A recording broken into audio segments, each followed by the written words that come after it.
Things have certainly turned around these parts. Once thought too far out of it, the Blue Jays are making a march toward a wild card spot and a chance to sweep Boston today. So let's get you set for this one. To the broadcast booth we go. Dan Schulman is with Joe Siddall. Jamie, thank you, and you are bang on. Things look a lot better in terms of the standings, the odds, however you want to say it, for the Blue Jays than they did just 3 short weeks ago. They are in a wild card race right now. The wild card race is heating up, and it doesn't take long to turn those standings around. It wasn't very long ago that the Blue Jays were 5.5 games out of that third wild card spot, and they were looking up at a lot of teams in front of them. Now that number starts with a 1, just a game and a half out, fewer teams in front of them.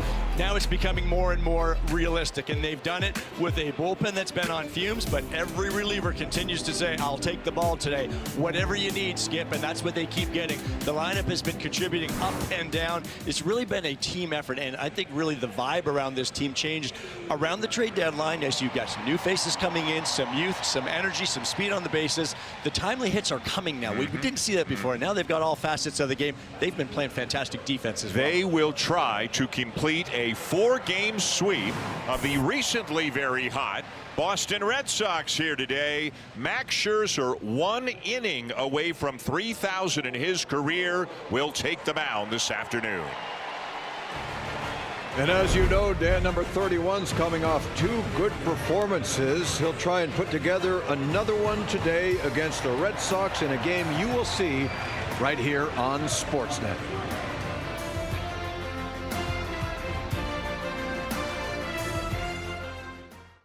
Close. Rogers Women's Final tonight on Sportsnet.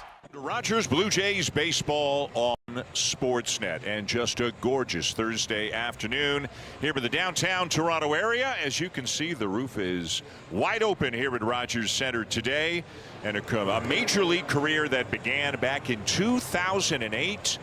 But Max Scherzer was just 23 years of age. He is 42, turned 42 2.5 weeks ago, and again 1 inning away from 3,000 in his career. But his main focus right now is this Boston Red Sox lineup, including Wilson and Contreras again hitting in the cleanup spot.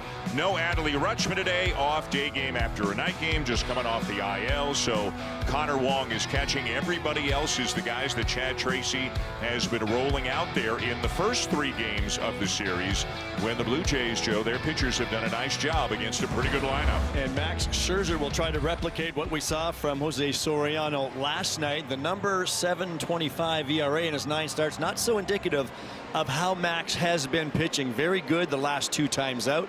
Against the Phillies last time, he went into the 6th inning. He allowed 2 runs, both solo homers back to back by Turner and Harper, but he has been much better. 11 1/3 innings in his last 2 starts. He's only walked 1 and struck out 9. The velocity was up, pitching with a lot of emotion here.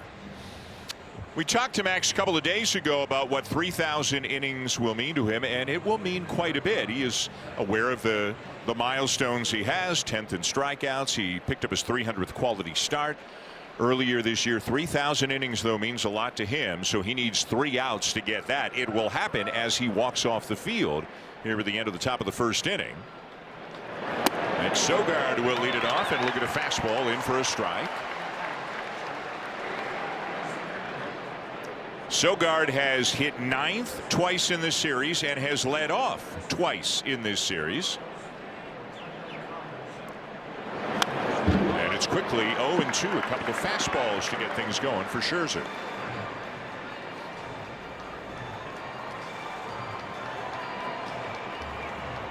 There you see the numbers, his last 3 starts, and obviously with all the injuries they have had, every starter they've got is so important to this team right now.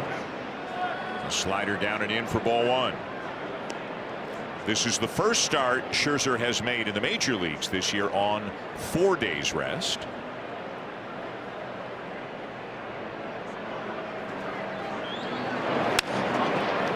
This is hit to left field, and Charles McAdoo, under the heading of The Ball Will Find You, He gets tested early and makes the play on the fly ball. Well, defensively for John Schneider's club, Charles McAdoo is making his first major league start in the outfield. He started games at first base, second base, and third base. Straw is in center, Nathan Lucas out in right. Cosmo Okamoto back at third base for the first time since last Tuesday against the Astros. Jimenez and Clement up the middle, Vladdy at first, and Brendan Valenzuela gets the day game start here in downtown Toronto on a beautiful sunny day. Here's Cedar Rafaela. I think you and I were a little bit surprised. All three Boston outfielders starting in the outfield all 4 games here, and it's almost an automatic because of the turf that visiting managers will sit 1 or 2 of their outfielders once during the series. As Scherzer again jumps out in front 0-2, but all 3 outfielders starting all 4 games. Yeah, and they're not older guys by any means, and oftentimes that's when it happens, but you would think day game, they've got a stretch here too, and I thought we might see like an Eli White, a guy they acquired at the deadline, but you know, you lose 3 straight and maybe you want your horses all in there. Got him to chase. Scherzer with a well-located slider to strike out Rafaela. Max using a couple of fastballs to get ahead. You know you can get Rafaela to chase, and indeed he does. Strikeouts are brought to you by Subway. Get 25% off any footlong on game days. Order in the Subway app using code STRIKEOUT. 2 down, and here's the right fielder, Wilyer Abreu. He's got 21 home runs on the season. 10 of them have come since the All-Star break, including one on Tuesday night here in this series.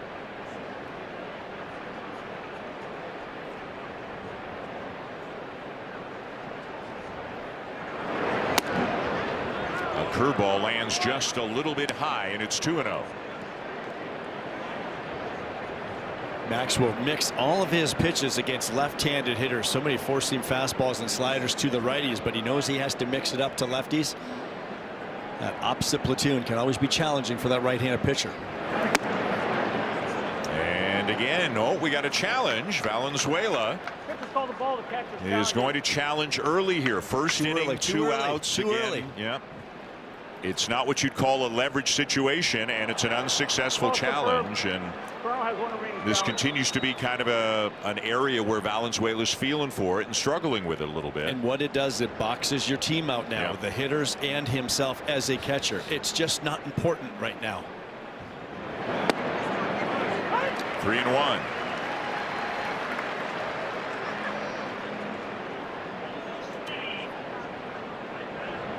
You know, the heart's in the right place. You're trying to help your pitcher. For sure. First inning, nobody on base. Fastball pumped in there at 94, 3-2.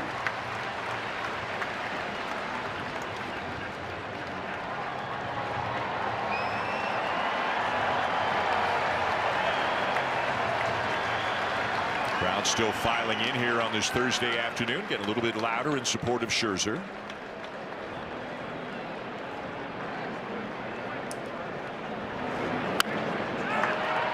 Off.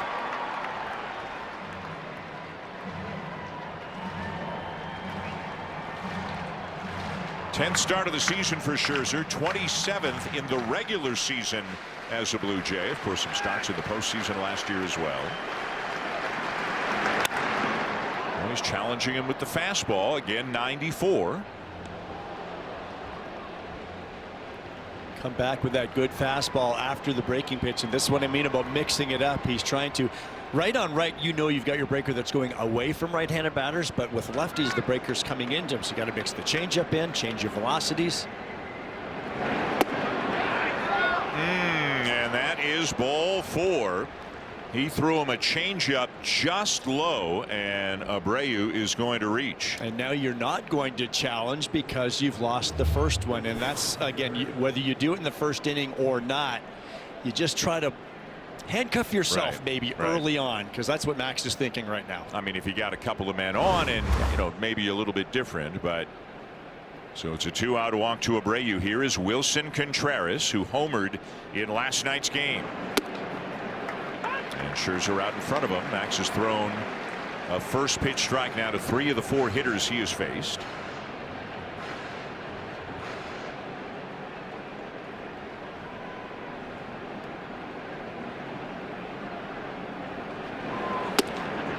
Contreras spoke a little bit cryptically after the game last night about some soreness in his leg. Did not really elaborate.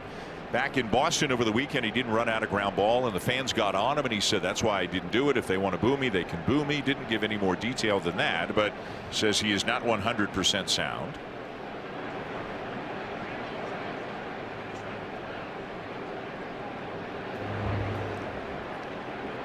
Of course, he was involved in one of the critical plays in the game last night, the drop pop-up in foul territory that kind of paved the way for that 5-run bottom of the 8th inning. Good spot right there, and it's 1-2. That one you might even come to expect at times, but the Red Sox have made a couple of errors this series that have really gone into the Blue Jays' favor, and it was Caleb Durbin before that. Very unexpected from a sure-handed third baseman. Yeah, the Blue Jays have been the cleaner team defensively in this series, and that has helped them. To right center field, and this is going to split the outfielders, get to the wall. Abreu is getting the wave around third. There will be no relay throw, and the Red Sox take a 1-0 lead.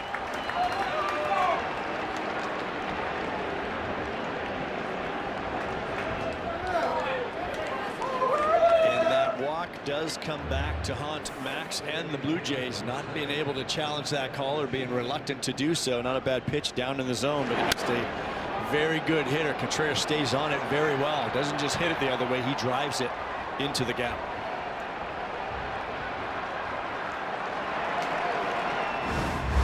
So 1-0 here, top one, and here's Masataka Yoshida, who of all the batters in the Boston lineup today has the best numbers against Scherzer.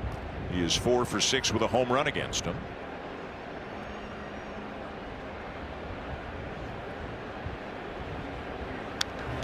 Out and back, 1-1.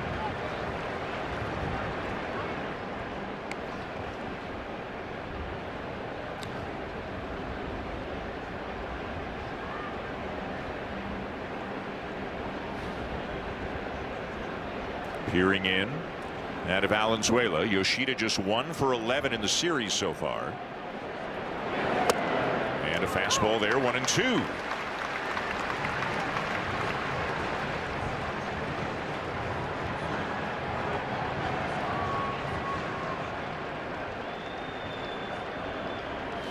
Contreras, who has driven in the run, out at second. And the 1-2 pitch. Curveball down. It's even at 2-2.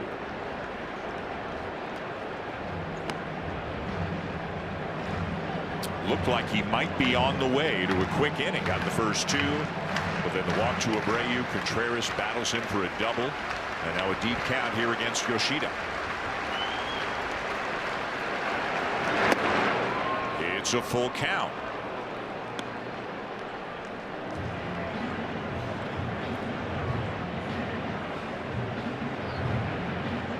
Interesting to see how he handles Yoshida here, the left-handed hitter with the righty Durbin on deck. He does have the open base, but you don't necessarily think about that as much early in a game. Fouled off. And what I mean by that is you don't want to put any more base runners on than you have to, so you're trying to attack the hitter.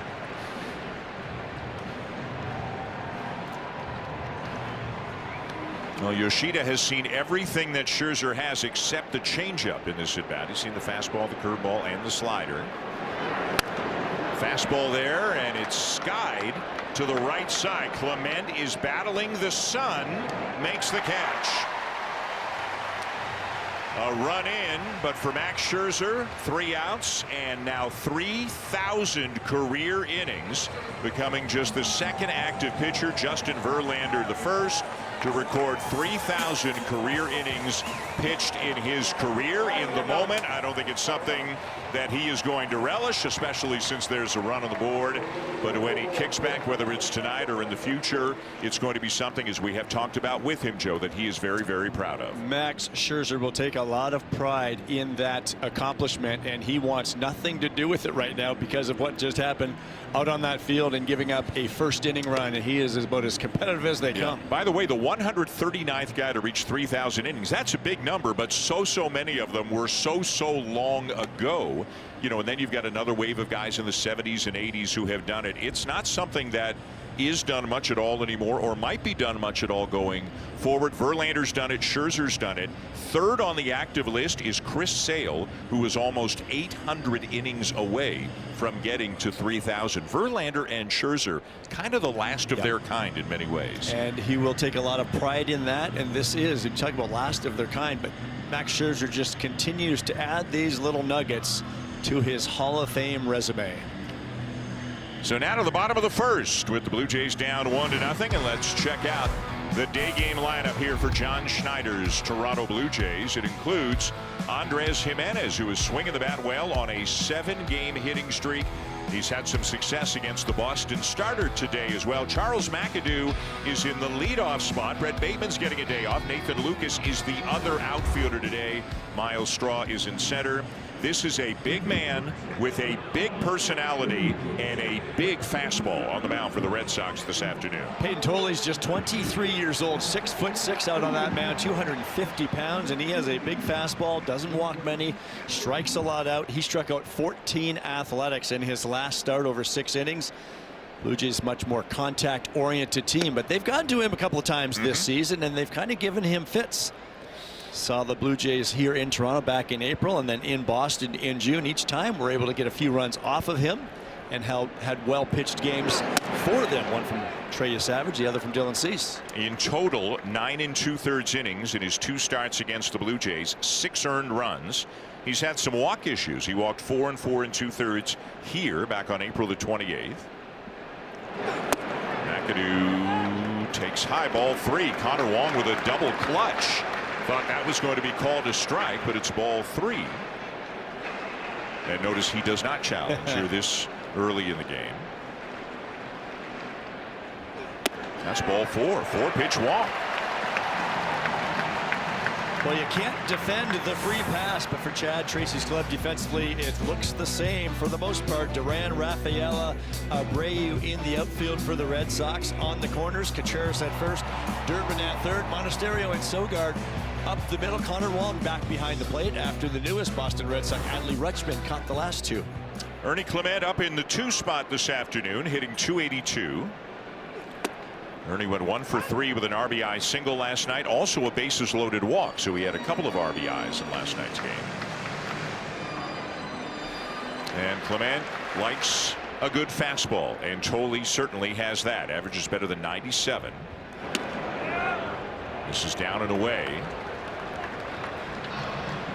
He has a good fastball. He'll throw the 4-seamer and the sinker, but he throws them a lot, especially to right-handers. Mix in the cutter as well, occasional curveball and changeup, but a lot of fastballs from the big left-hander. This is popped up on the infield. It's right near the mound, and it'll be the shortstop Monasterio taking charge, 1 down.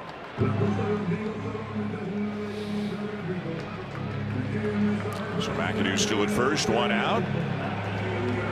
Clement on his way back to the dugout, and here comes Vladimir Guerrero Jr., who went 2 for 5 with a couple of singles in last night's game. He will pitch at the top of the zone with that 4-seamer, much like the one he just got Vladdy on right there. Tough to get to at 96 plus. Near the bottom of the zone, in there for a strike, 0-1. Guerrero 1 for 5 against Toley, a double. Again, this is the 3rd start for Toley against the Blue Jays this year. He made just a handful of appearances last year. In on his hands, and it's hit to shallow center field, and it's going to drop. McAdoo makes the turn and dives back in safely, as that ball just landed in the perfect spot from a Blue Jays perspective. Well, this is a good job by Charles McAdoo. It's a tricky read for a base runner. You want to get as far as you can toward that second base bag. I love the fact that once this ball bounced, it looked like he was going to go over the center fielder's head. McAdoo was thinking of going to third right here, but then he realized the shortstop Monasterio was right there to back him up, so he gets back. So it's a great read. It's a great aggressive job of base running.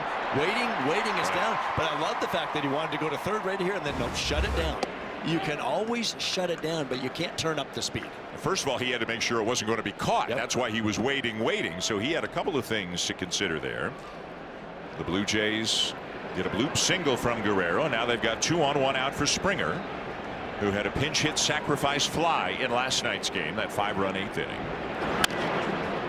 Grounds it foul down the third base line, says William Trainer, the umpire. And again, balls like that on the infield not reviewable. We'll get another look at it, but he was pretty emphatic and confident in his call, and it was a foul ball. Yeah.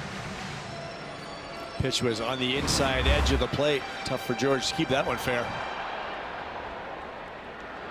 1-1 on Springer.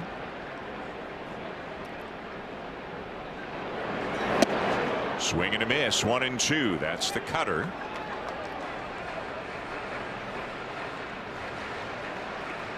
You see that cutter from him with the fastball at the top of the zone. That's like a little mini slider when you go down there with it. Had some downward rotation to it. And Springer stays alive. That last start that Joe told you about, where Tolley struck out 14 in 6 innings against the A's. They started pitch tracking data back in 1988. He's the only pitcher since then to strike out 14 in a game in which he threw fewer than 85 pitches. That's how efficient and dominant he was against the A's. Bouncing ball that stays fair up the first baseline. Springer retired. The runners advance. Tolley had some very good velocity in that game too. Got a lot of swings and misses. 10 swings and misses on the 4-seam fastball alone. So that tells you what kind of fastball he had that day. Second and third, 2 down, and the batter was Kazuma Okamoto, who had a productive night last night. Went 2 for 3 with a walk, doubled and scored in the second, had an RBI single in the 8th. Went after that first pitch fastball, and it's 0-1. Okamoto doesn't really have to worry about spin down and away here against a hard throwing lefty. He is gearing up for the fastball. And he has popped it up. Durbin, the third baseman in foul territory, will make the catch. And the Blue Jays threaten but do not score as they leave a couple of men on.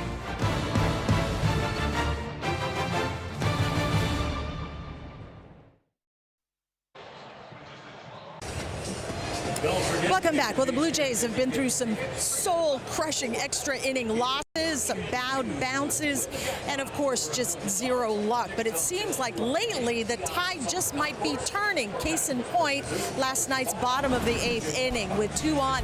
Wilson Contreras drops this foul ball that amounted to an infield fly rule if fair, and that gave Kaz Okamoto a second shot, and he promptly drives in a run. And what that did was make John Schneider say this post-game: maybe the baseball gods are changing their minds about us. From me to the baseball gods, thanks, keep it coming.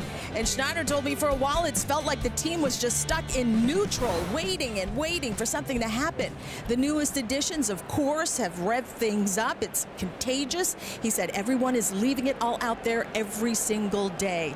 And Dan, since the start of August, the Blue Jays have won 8 of 12, including 3 emotional comeback victories. Guys? Hazel, thank you. And one of their best stretches of the season, that ball, as Hazel said, being just foul, was a huge deal. If Contreras drops it in fair territory, well, then it is an infield fly, and Okamoto was out, even though the ball is dropped. So they caught a major break right there. And then what they did after that is they took advantage. They kept adding on a bases loaded walk, the straw double. They didn't get or settle for just the 1 run. They had one of their best innings of the season. Hazel just loves her job because John Schneider is a good guy to grab a quote from. Absolutely. The baseball gods here, and the day before it was about the bullpen and about it being full send. He said there are no resting down that bullpen anymore. And you can see the energy that John brings every day, even going to grab his sunflower seeds right there. He does it aggressively, but he does. It's that positivity, and it's been hard to do that this season, but he is doing his best. His staff, they're doing their best, and now suddenly they're in a much different position than they were a couple weeks ago. 3 weeks ago, they were 6.5 back of the last wild card spot. They woke up this morning 1.5 back after the Rangers lost to the Angels late last night. Now the Blue Jays still have a few teams to pass, and they have a grueling next week and a half. After today, it's Yankees, Rays, Yankees for the next 9 games. After that, it's a whole bunch of teams who are clustered right with them or are behind them. But can they just keep punching through the next 10 days, including today, and come out of it in decent shape on the other side? We've talked so often about treading water. Now this series against the Red Sox, they come into town, they had lost a couple to the Athletics, but this is the hottest team in baseball, and the Blue Jays they've dived right in, winning the first 3. Caleb Durbin fights off another one, having a long at bat. You may remember in last night's game, Durbin on a couple of swings seemed to have an issue with his left hand. And we found out after the game it's an aggravation of a previous injury from a couple of months ago, left pinky, and they've tried to modify the batting glove, a little more space in there, a little more padding. Having a good at bat. He is making Max Scherzer throw a lot of pitches. He's fouled off 5 in a row. Max trying to go upstairs again with that fastball. We've seen Blue Jays pitchers have success this series against Durbin with good fastballs. They've cut the pinky finger off the batting glove. Maybe he's got enough swelling in there that he can't fit it in the batting glove. So there you go. Wow. Whatever it takes. Yep. Some guys will have that pinky down over the knob, but it looks like he's got his inside the knob. Ground ball to third. Scooped up by Okamoto, and he throws him out.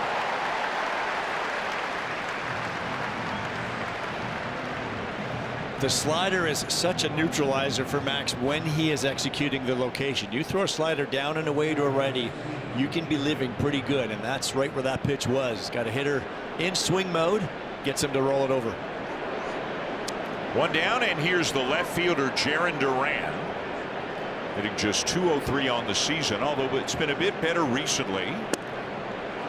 .268 his last 19 games, and he's had a couple of doubles in this series, including an RBI double in the top of the 9th last night that got the Red Sox a little bit closer and eventually forced John Schneider to bring Louis Varland into the game. Popped up, foul. Okamoto might have a play, and indeed he does.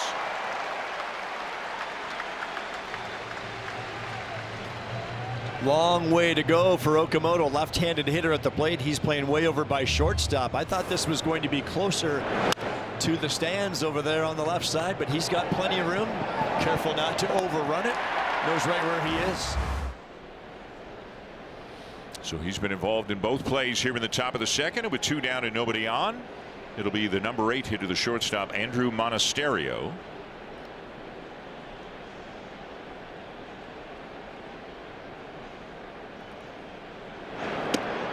In there for a strike.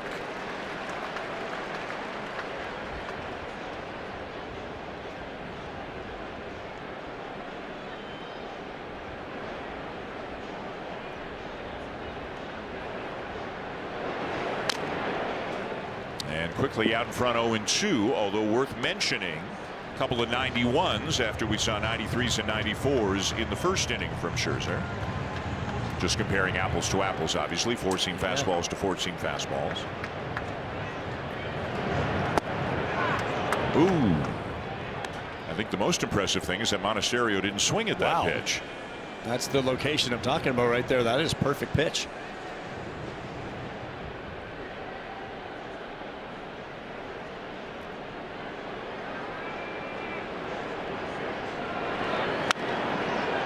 Grounded foul. Max has got that little push and pull that works with the 4-seam fastball, but he's got the slider and the curveball, and he'll break out the curveball once in a while against the right-handers just to give him a little bit of a different look with that breaking pitch. Slider will be the main one. Up and away, and it's 2-2.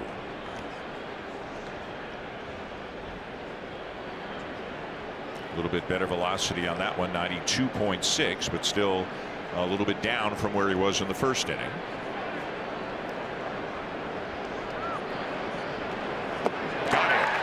A slow curve to strike him out. And Scherzer works a 1-2-3 top of the second, capping it with his second strikeout of the ball game as he gets Monasterio.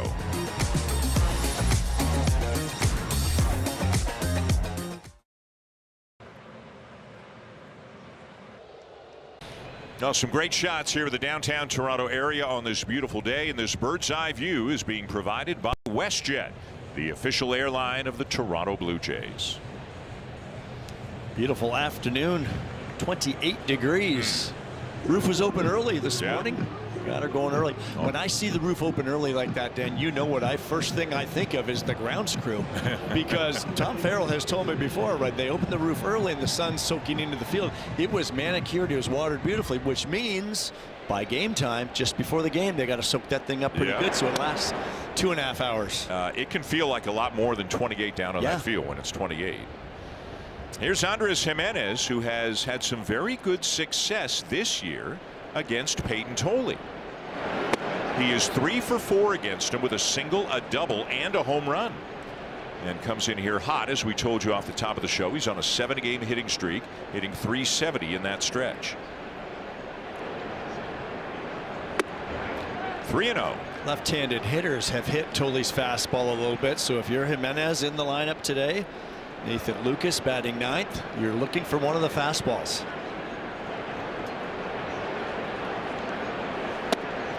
And he misses high. Second inning in a row, he issues a leadoff walk.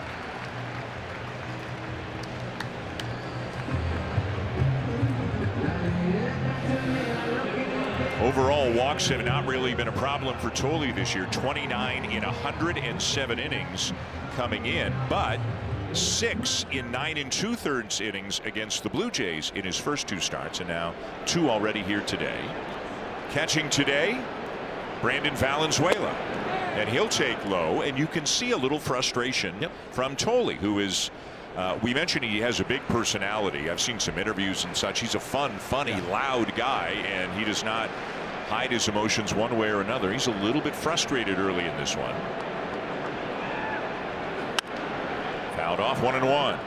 And that's when you get a good pitcher like this that you know throws a lot of fastballs anyway, and then he's getting a little frustrated with the zone, so you know he's trying to come back into the zone. And that Brandon took a good hack at that pitch right there. Try to catch him when he's a little bit vulnerable. Jimenez the lead.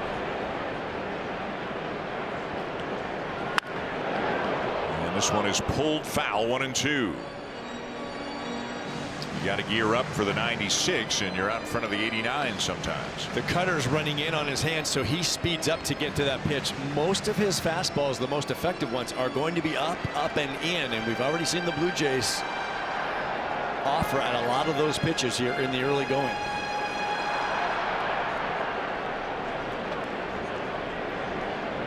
Second round pick 2 years ago, the 2024 draft out of TCU. Grounded down to third. Durbin to second one, and on to first in time to turn it.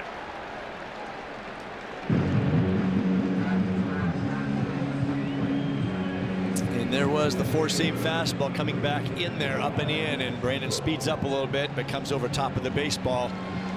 And despite the error Durbin made the other night, hit it to the wrong guy right here.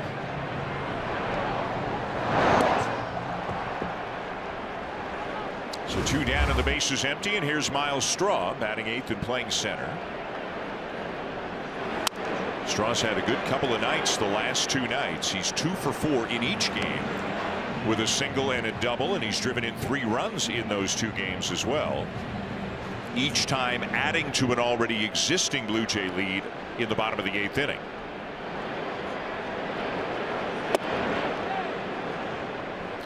Did you see last night when Hazel was interviewing him? Straw knew Guerrero would be up to no good. He knew he was going to get drenched, but he took his shoes off because he didn't want his shoes to get wet. So Vladdy drenched Straw and then saved some and went over and just doused the shoes. I'm surprised more guys don't do that. That'd be my biggest fear, is my gloves going to get ruined, my shoes. But I mean, I know they can get another pair of shoes whenever they need them. This is the major leagues, but you know, you kind of get accustomed to what you're wearing.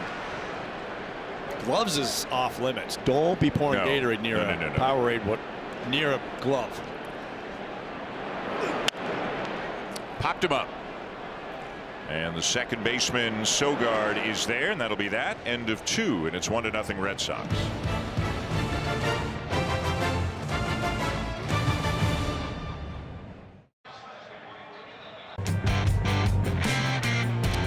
The best seats in the house are reserved for members. Get closer to the action while enjoying big savings of up to 40% all season long. Explore full and quarter season memberships and find the experience that's right for you. Head to BlueJays.com/memberships for more details. Another huge crowd here today. Some in the sunlight, some in the shade. 3:07 start. Sunny, hot afternoon. And the Blue Jays trying to make it 4 in a row over the Red Sox. They're down 1-0 early, and this is Connor Wong, the catcher, who takes down an away ball 1.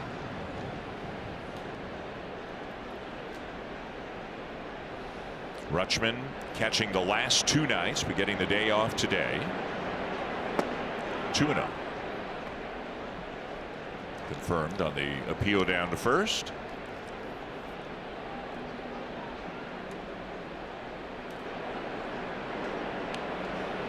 Wong, the number 9 hitter, so Sogard and Rafaela up after him. Scherzer might have gotten a break down at the bottom of the zone. Slider looked a little bit low, but it's called a strike. 2-1. Talked to Drew Butera today, the Blue Jays catching coach, about the setups of the catchers, and Brandon Valenzuela, for one, will see his target presented right there, so that Max has something as a visual. And Max, of course, been around a long time. We know now a lot of the catchers, they'll drop the glove and then they're trying to pull the pitches up. Max likes to actually see the target, so a little bit of a unique look today that we don't see a whole lot in baseball anymore, because you don't see the catchers actually presenting a target. To center field, not deep, and in to make the play, Straw.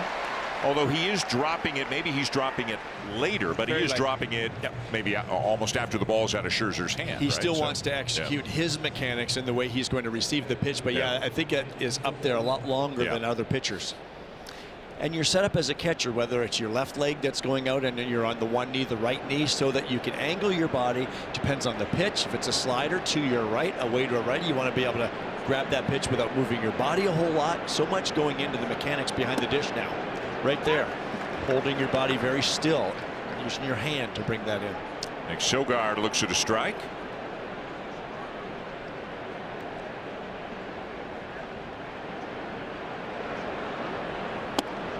And another.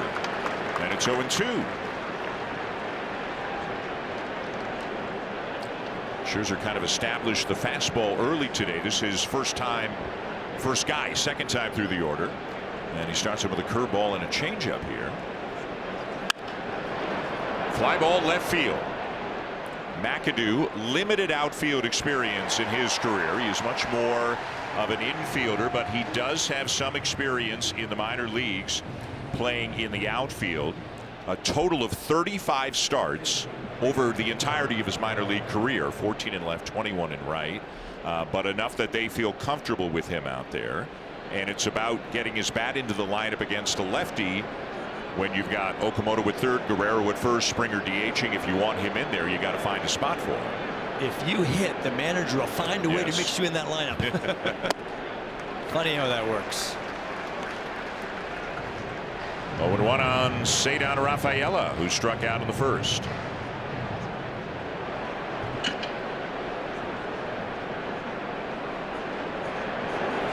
Look out. It takes a little bit longer to get away from the baseball when you square to bunt. So many right-handed hitters, they'll drop that right foot back, but as you do that, he kind of got himself stuck. Just barely gets out of the way very late.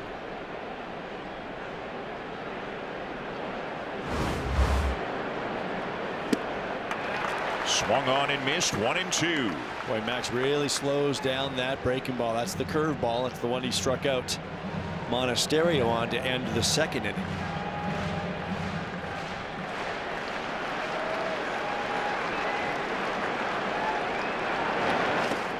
Tried to get him to chase the slider. It's 2-2.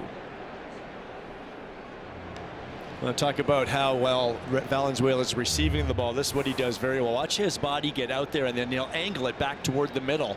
That'll keep the ball right there. If you do get a swing there, you don't want it going to the backstop.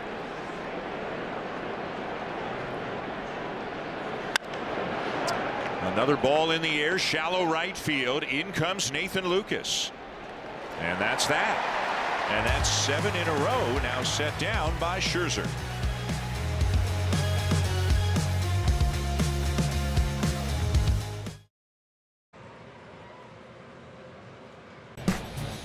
Well, what a special night it was last night, the annual Jays Care broadcast auction. That has wrapped up, but there is more. The 50-50 jackpot from Jays Care, that's going till Sunday night. Over $1 million, closing in on 1.2. Plus, you could still win an all-inclusive trip to Mexico. Get your tickets now from bluejays.com/5050 from participating provinces. Such great work Jays Care does, providing so many opportunities for kids in our country, especially those facing extra challenges. So well done, everyone. 1-0 Boston, bottom of the third. Final game of this 4-game series. Nathan Lucas playing right, batting ninth. A lefty-lefty matchup here. Lucas has not played a whole lot against lefties this year and has not had a whole lot of success when he has been in there. He's hitting .128 on the season against lefties. 1-1. The choice today effectively came down to Lucas or Bateman. And Bateman, the rookie outfielder who has had a nice first week with the Blue Jays, sits today. Lucas is in there.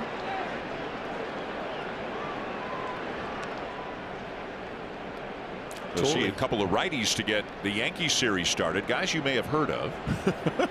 Garrett Cole and Cam Schlittler are lined up to pitch the first 2 games of the series when the Yankees get to town tomorrow night, and then lefty Ryan Weathers going in the last game on Sunday. Yeah, I remember those righties. I've heard of them.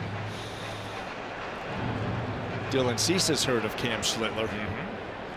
He will not start against him. Cease is going to start on Sunday. Schlittler on Saturday, as Lucas shoots one into left field for a base hit. And for the 3rd inning in a row, the Blue Jays have the leadoff man on.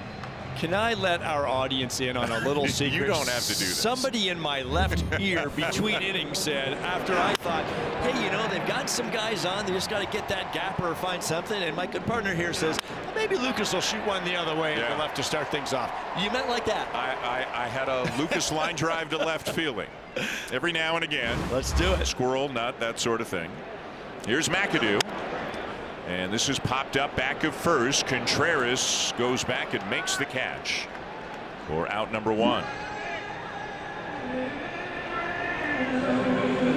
So they had a leadoff walk and a 1-out single in the first, a leadoff walk in the second, erased on a double play, and a leadoff single here in the third. But now 1 out as Ernie Clement comes up. Clement popped up his first time up.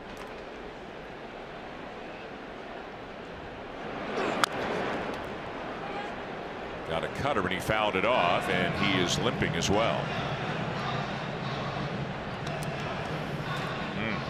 That cutter is coming into you as a right-handed batter.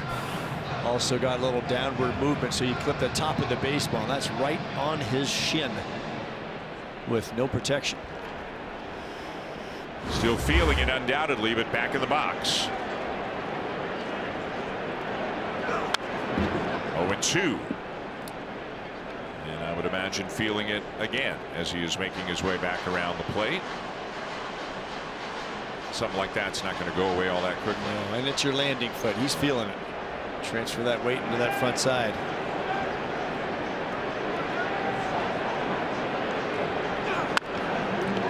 Grounded down to third. Durbin to second, 1. And out at first is Clement, as they turn another double play, and maybe Ernie just a step slower getting down there after fouling that ball off his shin earlier in the at-bat. John Schneider looking back. There will be no challenge, so it is a double play. Clement continues to limp a little bit, and the Red Sox turn their second double play of the game and still lead 1-0.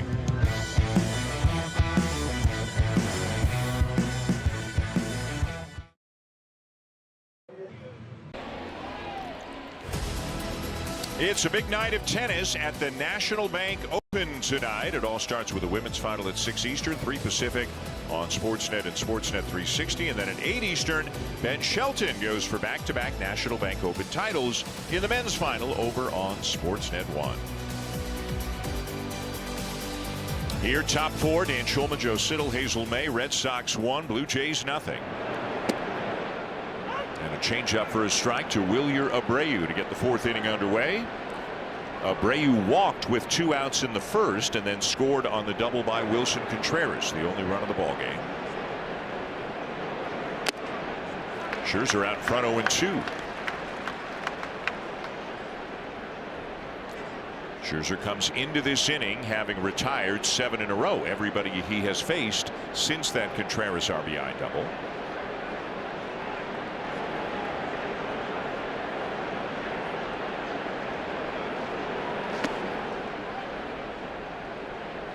Blue Jays are hoping what they've seen from Scherzer against the Cardinals and then last time out against the Phillies, and so far here today, can they get 8 or 9 more of these? I don't think anybody ever expected 32 starts from a guy in his 40s, but can they get more like this down the stretch, because they are once again unfortunately thin in the rotation because of injuries. The most recent wave was the Savage meniscus injury and subsequent surgery. Jamison Tyone with a forearm issue on the IL, and then Spencer Arrighetti had a little bit of a setback. Ground ball down to first. Guerrero's got it. A little bit of a setback for Arrighetti. A nerve issue in his right foot, but not as serious as the initial issue a couple of weeks ago that put him on the IL. And Arrighetti told me today, and John Schneider mentioned it to the media as well, he is going to Buffalo to make a rehab start Sunday. They are hoping for 45 to 60 pitches, and after that they'll evaluate and see what they want to do. They've got a TBD coming up on Saturday. There is no starting pitcher announced for Saturday. It'll either be kind of a group effort, a bullpen day, or they'll call somebody up from the minors. But maybe, just maybe, next time around or the time after that, Arrighetti might be ready. A lot of that can be determined too by what happens today and tomorrow. Right. Simeon Woods Richardson is down there. He threw 45 pitches on Monday. Estrada back up after Brendan Little went on the paternity list, so he can always give you some length. So there are options, but that's literally living it day to day. Yeah. John even said, I wish I could give you more answers, but we really don't know right now. And their total mindset is do everything you can to win the game right in front of you and then figure it out the next day. And that comes into play more on the pitching side just because of all the injuries and the shuttling up and down they've had to do. Look at that curveball. Man, oh man, was that a beauty. Strikeout number 3. Max is defining the art of pitching here. He's changing speeds, even changing speeds on his 2 breaking pitches, the curveball and the slider, mixing in the fastball, keeping hitters off balance. Contreras way out front. 2 down, and here's Yoshida, who popped up his first time up. And Scherzer does not get the call there. It's a little bit high, ball 1. And remember, the Blue Jays have already lost one, so Valenzuela very unlikely to use it. And had he used it, I think they would have lost their second one on that pitch. It did look a little bit high. Again close, but again a ball, and it's 2-0. Curveball just coming around, but not quite enough.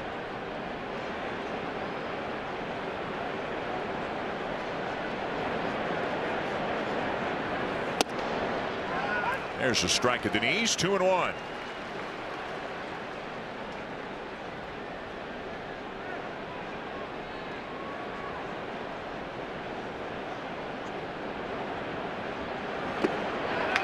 Swing and a miss. 2-2. That's the change, and Scherzer is using all 4 of his pitches liberally here today.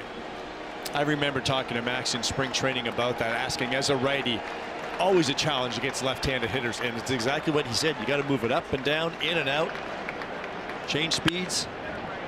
Up the middle, it'll find a hole. A base hit for Yoshida with 2 outs in the top of the 4th.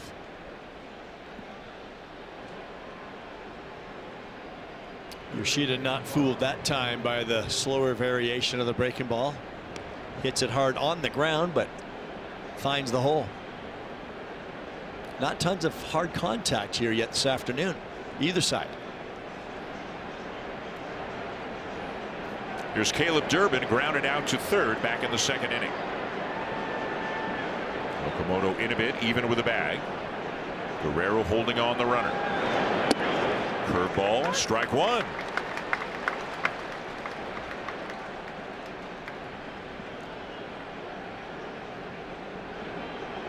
Yoshida just 2 stolen bases on the season.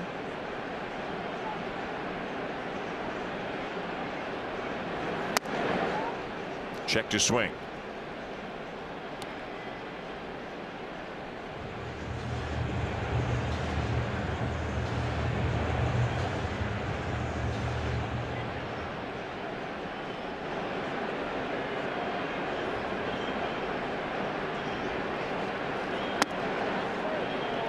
Another close miss, just a little bit up and in. 2-1.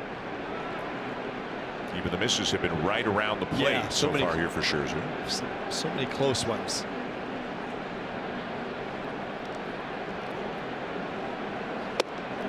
That one not as close. 3-1 here on Durbin. If he loses him, he's got to face Jarren Duran, who was on deck. What it does do is it really spikes that pitch count. He's been trying to play a little catch up. Max threw 84 pitches in his last start. He's done that in back-to-back starts. That's the max he's thrown this year, though. Grounded weakly up the middle. Dropped by Jimenez, and they won't get the out.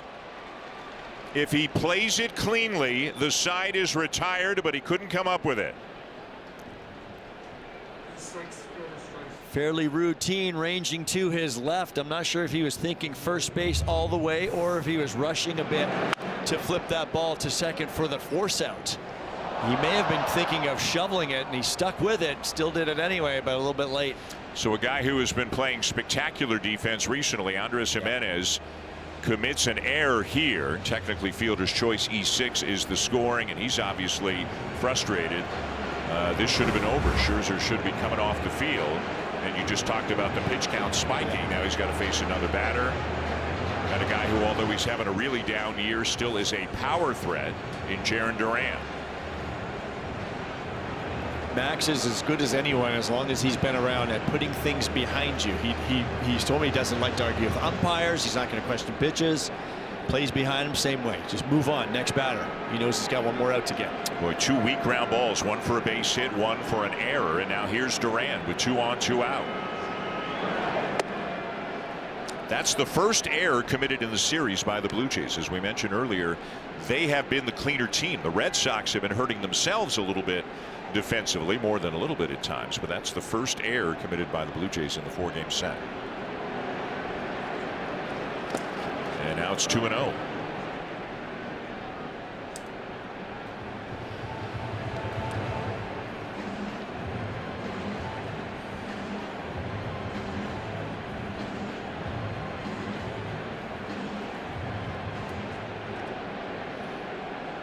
A look back at Yoshida, the lead runner out at second.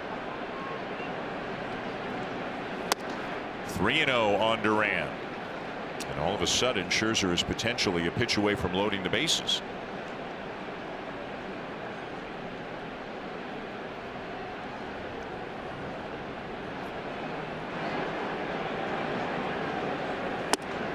Looked like Duran was taken all the way, 3-1.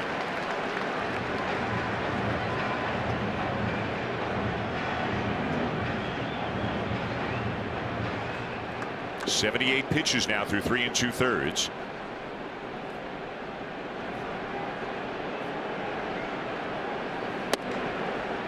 And that's ball 4 to load him up. Second walk he's given up today. And Pete Walker is heading to the phone, up to 79 pitches, and really kind of an inflection point here, although it is early in this game. Remember, he got the first 2, but now it's bases loaded, 2 outs for the right-hand hitting Andrew Monasterio, who struck out his first time up.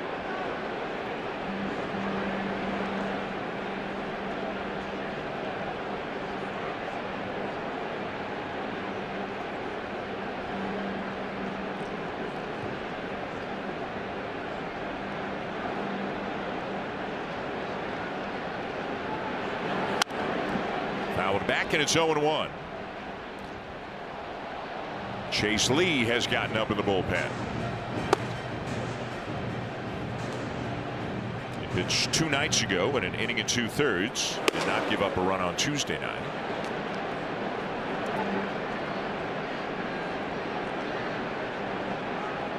The 0-1. He lays off. It's a ball and a strike.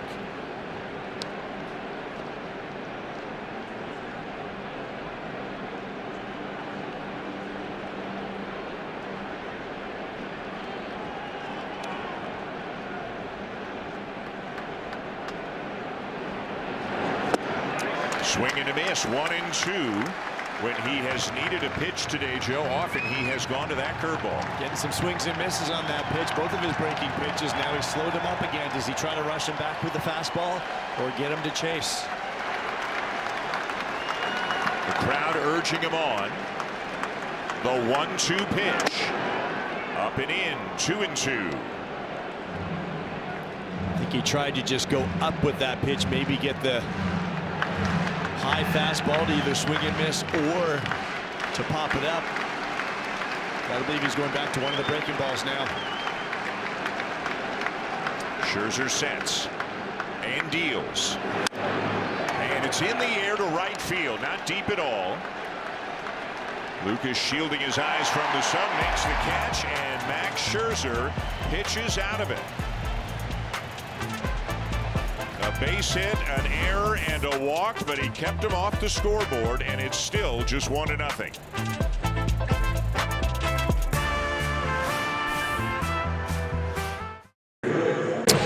Well, as we mentioned, the Yankees are coming to town for 3 beginning tomorrow night, and we want to remind you that the first of that series is part of Major League Baseball's Friday night package on Apple TV+.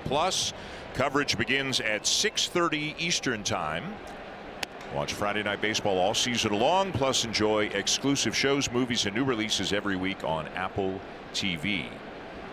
Joe and Hazel and I and everybody with Sportsnet, we will be back with you on Saturday. Vladimir Guerrero Jr. leads off the top of the 4th, and he's popped it up for Sogard out at second, 1 down. First time today that Tolley has retired the first batter of an inning.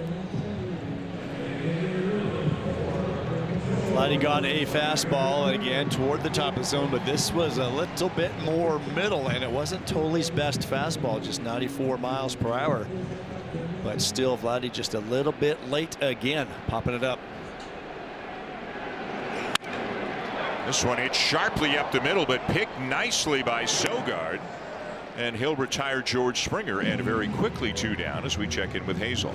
Dan Kazukamoto will likely credit that huge RBI single last night to a change in his style, opting to discard the old school high sock look for the full pant. And when he headed out onto the field, he got a huge laugh out of his teammates and his manager. John Schneider telling me, quote, "It's tough to get those big calves in the long pants, but boy, he did it." Guys. Whatever works. Those calves are like oak trees themselves. They are. They are something else. It's a big, strong man. Yeah. Had a couple of hits, drove in a run last night. He has had a very hot and cold type of season. Yep. Some hot streaks and some icy cold ones. And boy, wouldn't this be a good time for him to get on a heater again. Overall, you can see the production. I mean, yep. You can't knock the home runs and the RBIs. Club leader easily in both categories. The center field, pretty good contact, but Rafael is there, and that's a very quick bottom of the 4th as Tolley sets down the Blue Jays in order.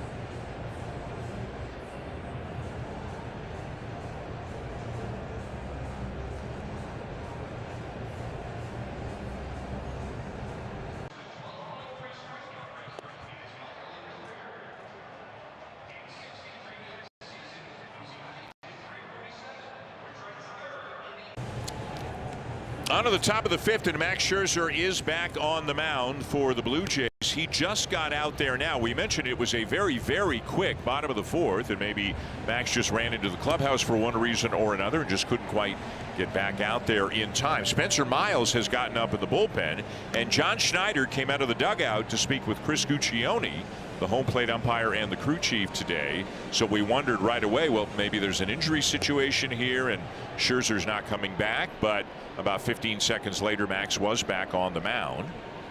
And it appears that maybe the Blue Jays have been given a little bit of grace here, and that he's going through his warm-up pitches. I haven't been counting them to know if he's going to get the full 8, but nobody seems too concerned with what's going on, and Scherzer will open up the top of the fifth inning. Well, I counted Peyton Toles, and he threw 6 pitches. Right. It was a very quick fast. inning. Yeah.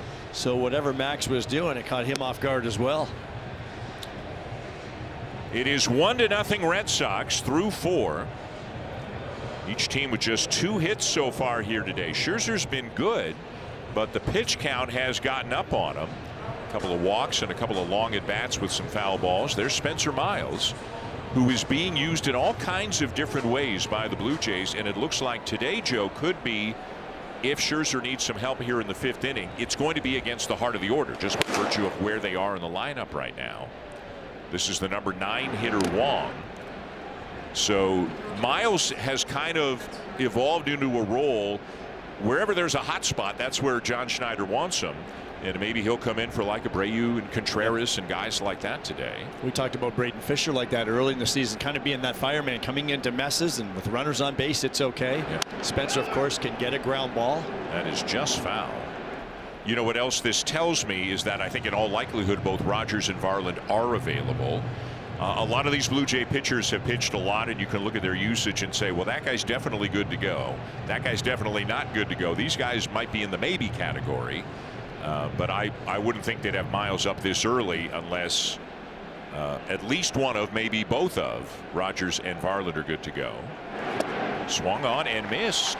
Wong strikes out on 3 pitches. It's one thing these pitchers have been doing during this nice little stretch. The Blue Jays have won 11 of their last 16. And those guys down in that bullpen have been outstanding. Change up here for Max.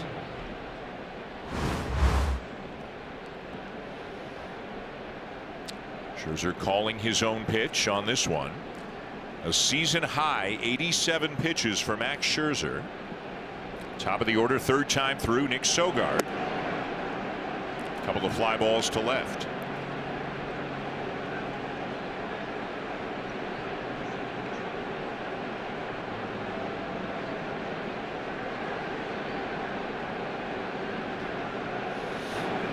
With 4 strikeouts today, Scherzer now has 3,520 in his career.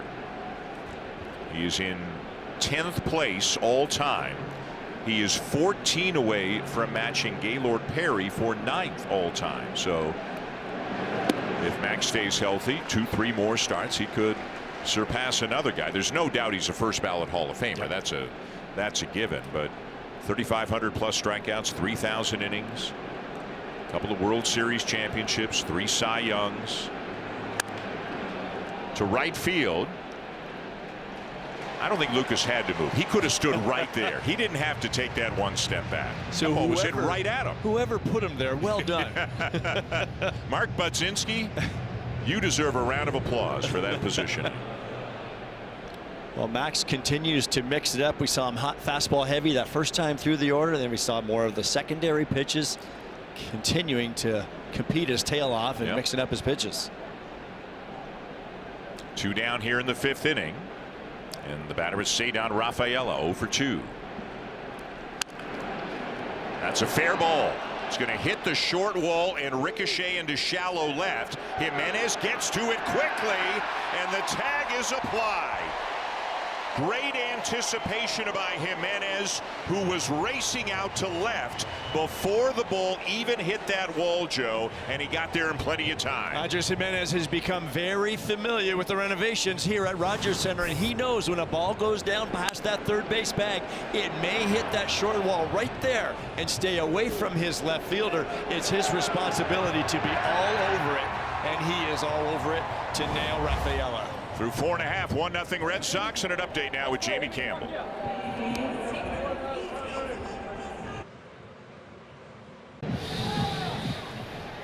Bottom 5, and here's Andres Jimenez, who just made a very nice defensive play to lead off the inning. He walked in the second. It'll be Jimenez, Valenzuela, and Straw against Peyton Tolley. Just 2 hits so far for the Blue Jays, singles for Guerrero and Lucas. As Jimenez grounds one to first, the race is on, and it is won by the first baseman Contreras, as 3 people got to the base at almost exactly the same time. Jimenez is out, and more importantly, looks like he's okay. Are the Blue Jays going to challenge? John Schneider says no.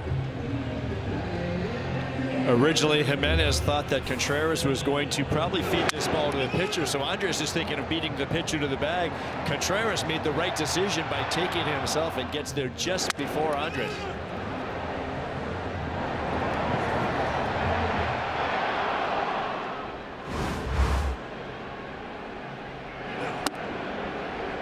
Now Brandon Valenzuela, who grounded into a 5-4-3 double play in his first at bat. Blue Jays have hit into 2 5-4-3 double plays today.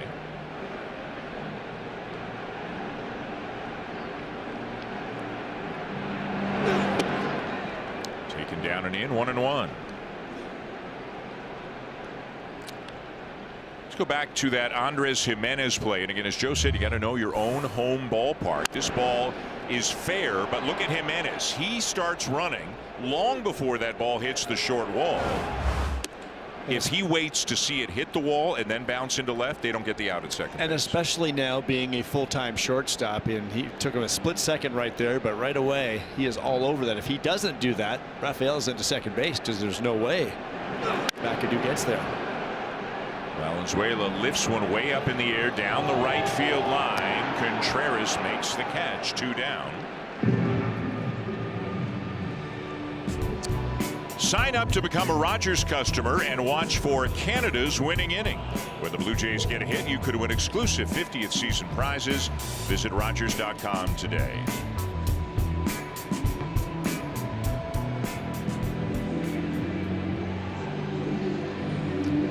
So that is now 7 in a row set down by Tolley.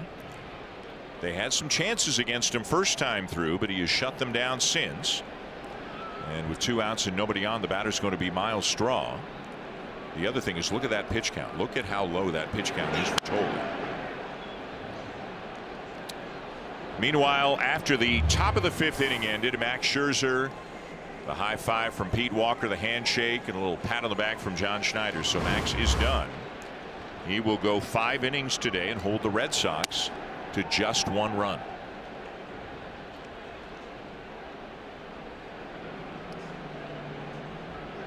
He walked 2. He struck out 4.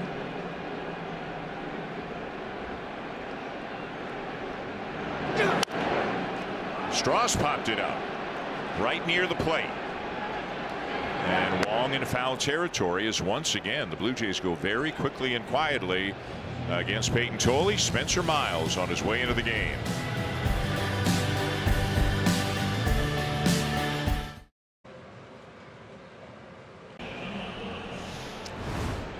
Pitching isn't the only thing that needs relief. When dry eyes are in play, look to Sustain Pro, the official dry eye symptom reliever of the Toronto Blue Jays. Spencer Miles into the ballgame here, top 6. Spencer Miles enjoying a fantastic rookie season, and his last time out Tuesday night here against the Red Sox, he earned his first major league save, his first professional save, closing down the Red Sox with a scoreless 9th inning. Blue Jays won that ball game 5-3, but he's leading a lot of categories among rookie pitchers. Done a good job at inducing a lot of soft contact, a lot of ground balls, keeping people off base. And he's in there to face the 3, 4, 5 hitters of the Boston lineup. This is Wilyer Abreu, who walked and scored in the first and grounded out in the 4th.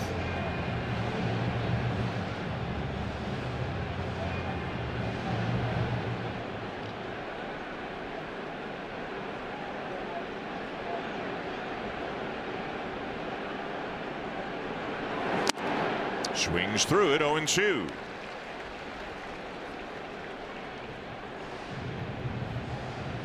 Couple of 96-mile-an-hour sinkers we have seen in shorter outings. Miles get up to 98 and very occasionally even 99.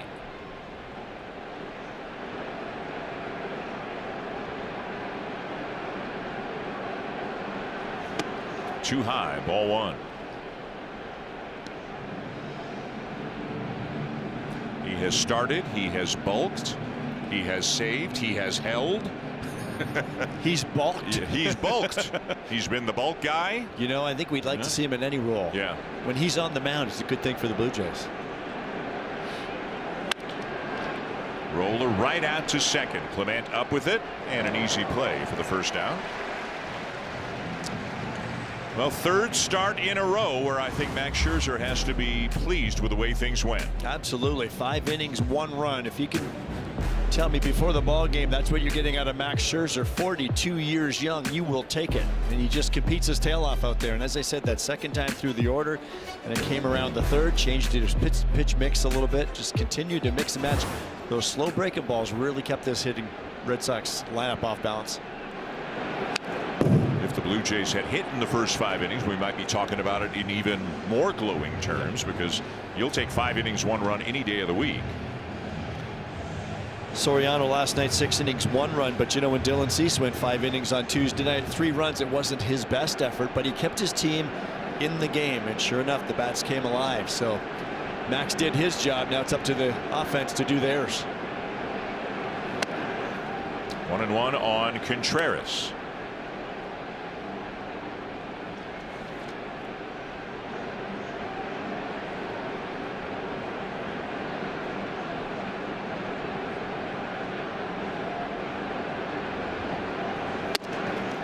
Again, ball 2. Blue Jay bullpen has been worked very hard, as everybody knows. They are nearing the end of 17 games in 17 days. They're in day and game 14 of that stretch right now. 3-game series with the Yankees. Then they've got an off day Monday before they start a road trip. 3 down at the Trop against the Rays, and then 3 more against the Yankees in the Bronx. And it was the makeup game against the Cubs from that rainout back in June that made this a 17 in 17 stretch, which you've got to find a mutual off day that works for both teams. Both teams have to sign off on it. Popped up foul. Guerrero getting down the line, and he made the catch. Tremendous play by Vladimir Guerrero Jr. Vladdy performs this play as good as any first baseman in baseball. So often we see him running down there in foul territory, almost look like a wide receiver in football. He knows the short wall is there. He knows this net is there. But just keep on going, and that'll break your fall.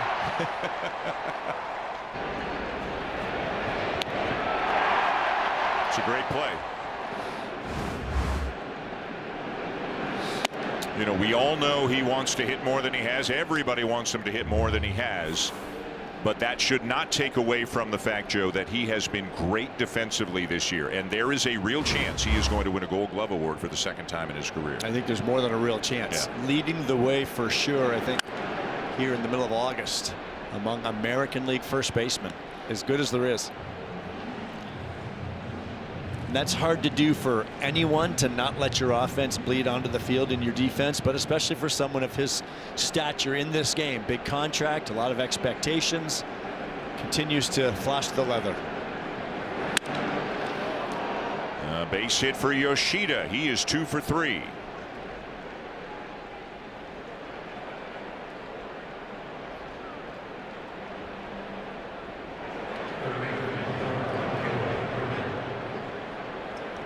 Yoshida handling the breaking ball that last time up. He hit the curveball from Scherzer back up the middle as well.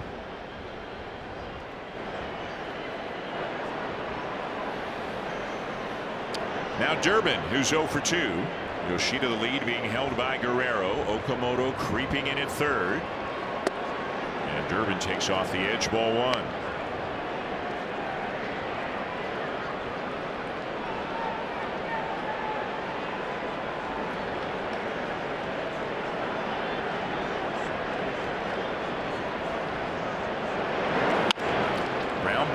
The middle, and it's into center. Not hit hard at all, but hit right up the middle for a base hit. Yoshida to second.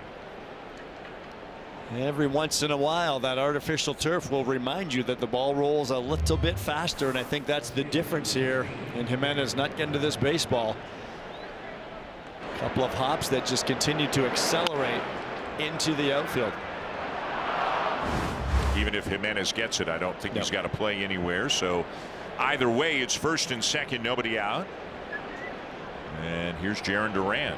0 for 1 with a walk, or 2 outs, excuse me. First and second, 2 outs. And here's Jarren Duran.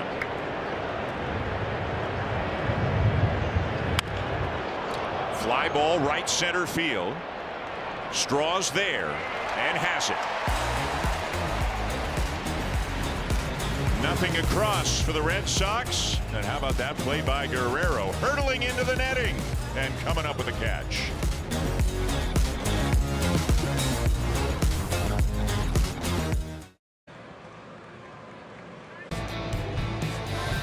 Help support Jay's Care Foundation and the affiliate school program by donating new school supplies, purchasing a mystery bag, or making a monetary donation. On August 30th, visit the big yellow school bus outside Gate 9A or inside at Section 130. While supplies last, go to bluejays.com/stuffthebus for more information. Bottom 6, 1-0 Red Sox. The Blue Jays offense quiet today. Some early chances, unable to cash in. Just 2 hits, both singles. One of them belonging to the man at the plate right now, Nathan Lucas. He'll be followed by Charles McAdoo and Ernie Clement. The last 3 innings, Peyton Tolle in total through 24 pitches. 9, 6, 9 to get through the 3rd, 4th, and 5th innings. A lot of soft contact today. He does not have a strikeout yet this afternoon after striking out 14 Athletics in his last start. So not a whole lot of swing and miss today, but the Blue Jays have not been able to square him up very much. Fortunately, Lucas able to get out of the way of that, and it's ball 3. Sinker just keeps coming up. You see the rotation on that baseball from a left-handed pitcher into a left-handed hitter. Unnerving. Very much so. Can't be a comfortable at bat anyway.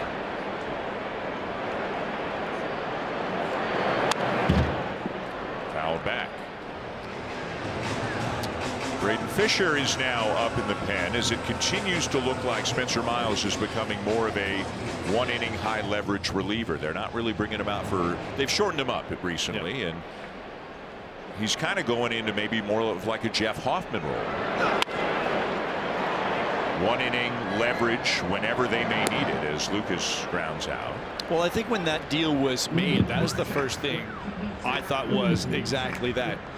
Not that Jeff Hoffman was expendable, but to make that deal, the way Miles was pitching, he'd probably fill that role. And who knows where this is going to lead for Miles next season, if he is a possible candidate for the rotation, but you can put him anywhere you want. But what we've clearly seen is not a bulk reliever anymore. Yeah. He's turning into a high leverage reliever with that stuff. And clearly out of the game, you can see by the conversation he's having right now with Pete Walker. Charles McAdoo, the batter, quickly 0-2 on him. He is 0 for 1 with a walk.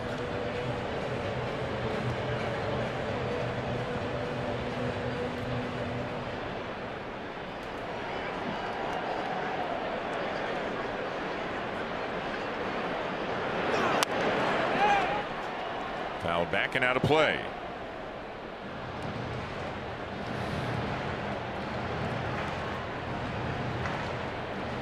The first problem the Blue Jays have is they're not hitting Peyton Tolle. The second problem is they're not getting his pitch count up to even get into the bullpen and try their luck with somebody else.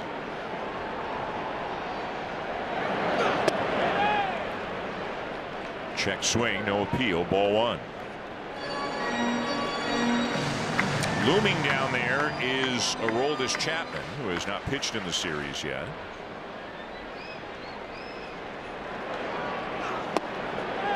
But their main setup guy, their 8th-inning guy, if you will, Garrett Whitlock, just went on the IL today with elbow inflammation. Greg Weissert was recalled from the minors to take his place. Is there some discussion that maybe this ball hit McAdoo?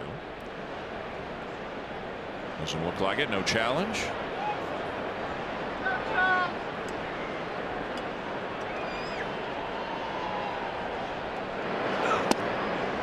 Down and in, and from 0-2 to 3-2.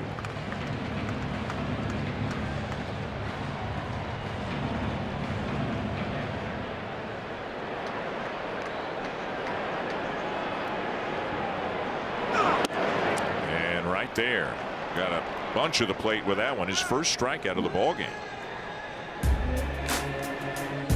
Stream every pitch on Canada's best and most reliable 5G Plus network. Visit Rogers.com today to get connected. So a guy who struck out 14 his last time out, that's number 1 today, but he's been just as effective this afternoon. Clement grounds one just foul. I think William Traynor down there at third has the most emphatic foul call on for a base umpire that we've seen from anybody all year. He is all over it. Got the good angle, standing in foul territory. There's nothing to doubt, which is great. Yeah. Be emphatic. Yeah. We all know right away. And another pop-up. Contreras into foul territory, and again the Blue Jays go in order.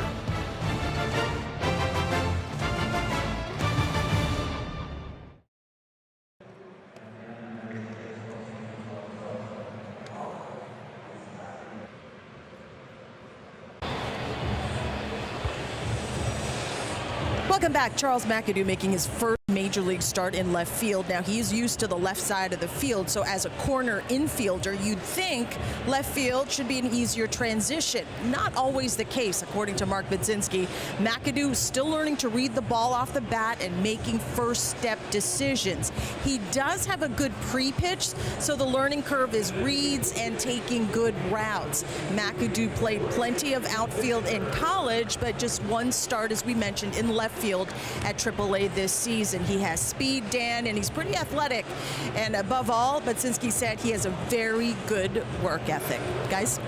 Hazel, thank you. And given the composition of the roster with Okamoto at third, Guerrero at first, McAdoo has played, can play some second, but Clement is at second, Jimenez at short. You know, maybe against a lefty, if Jimenez is out, they could move Ernie over and that sort of thing. But if they want to get him in there more regularly, if they like the bat enough to get him in there more often, outfield's got to be a part of it.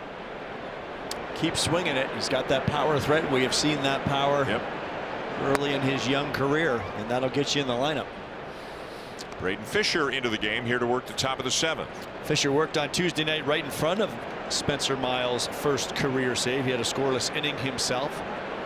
Pretty good month of August so far for Fisher.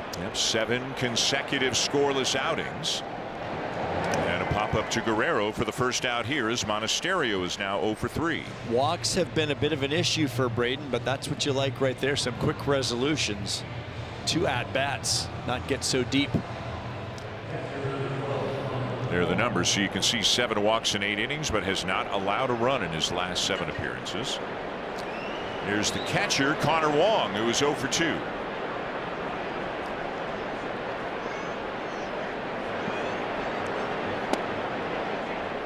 Curveball for a strike. 1 run, 5 hits for the Red Sox. No runs, 2 hits, 1 error for the Blue Jays. Fastball that he swings through, 0-2.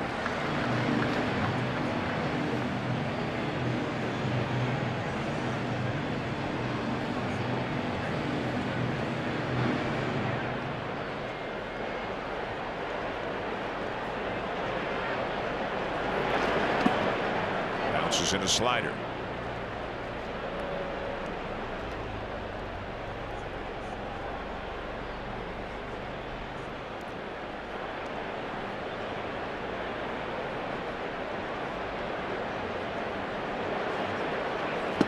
Swung on and missed. He strikes him out.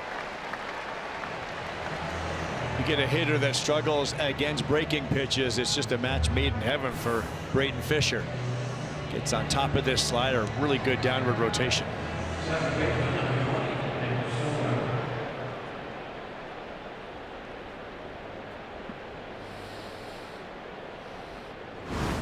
Two down, top of the order, Nick Sogard, who's 0 for 3. All 3 of them fly ball outs. Just inside, ball 1.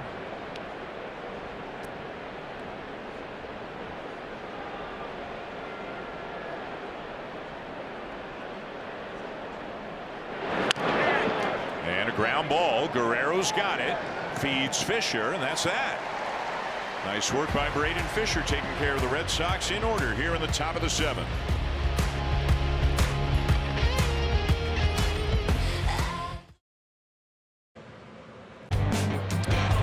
Celebrate your holiday event here at Rogers Center. It is never too early to plan ahead. From holiday parties to large-scale corporate events, guests can enjoy exclusive access to sought-after settings from the outfield district to premium clubs and even the field itself. Visit BlueJays.com/private events to learn more. Bottom 7. All right, Joe, what's it going to take for the Blue Jays to get to Peyton Tolle here this afternoon? A walk, a knock, and a bomb. That's what the coaches usually ask for. Quick 3 runs, but the fastball has clearly been his pitch today, and it's an electric fastball. We know that, but he's not getting the swing and miss that he got in his last start. Blue Jays are putting a lot of balls in play, but it's weak contact. Yep. It's trying to make him be down, but he's just not down. A lot of up, a lot of in, and just not a lot of solid contact. Vladimir Guerrero Jr. leads it off. Guerrero has one of the 2 hits for the Blue Jays today. A bloop single to center in the first. He popped up in the 4th.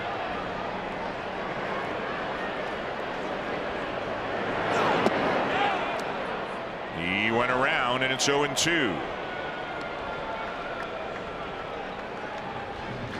He just mixes that curveball in here once in a while after all of the hard stuff. Got hitters out front. To center field.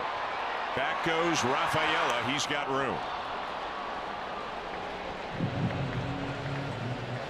That's now 12 consecutive hitters set down by Tolle.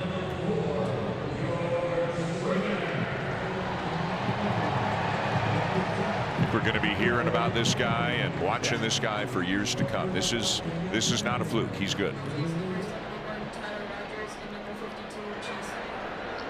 Here's George Springer, who swings through a high fastball. 0-1. Looked like a little bit of a wince there after.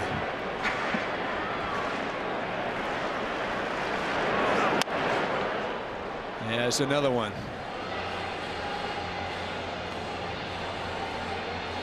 A little bit of a funny finish to both swings. Here's the first one. After he comes through. Remember, he's been dealing with a left shoulder issue. Don't know if it's that.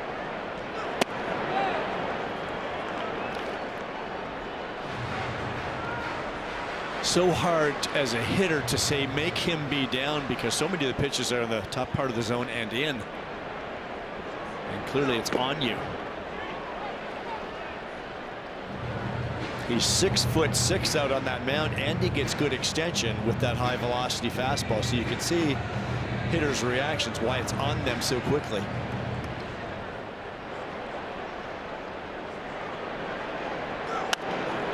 Out of play, and he just reached for that shoulder. Yeah.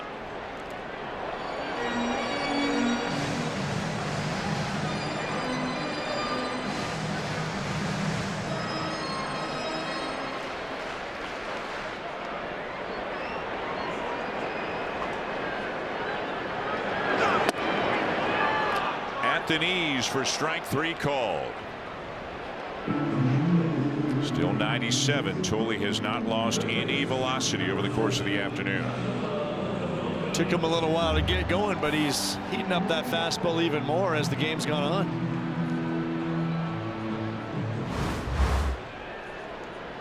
Just his second strikeout of the ball game. And now here's Kazuma Okamoto, who is 0 for 2.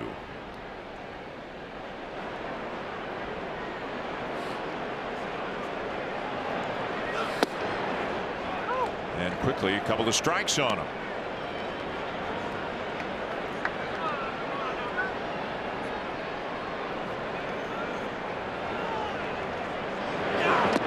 Got him. Another very quick inning. Blue Jays are not getting anything at all off Peyton Tolley right now. It's 1-0 going to the 8th. Chase Lee is on his way in, and it's time now for a Blue Jays Central update with Jamie and Madison.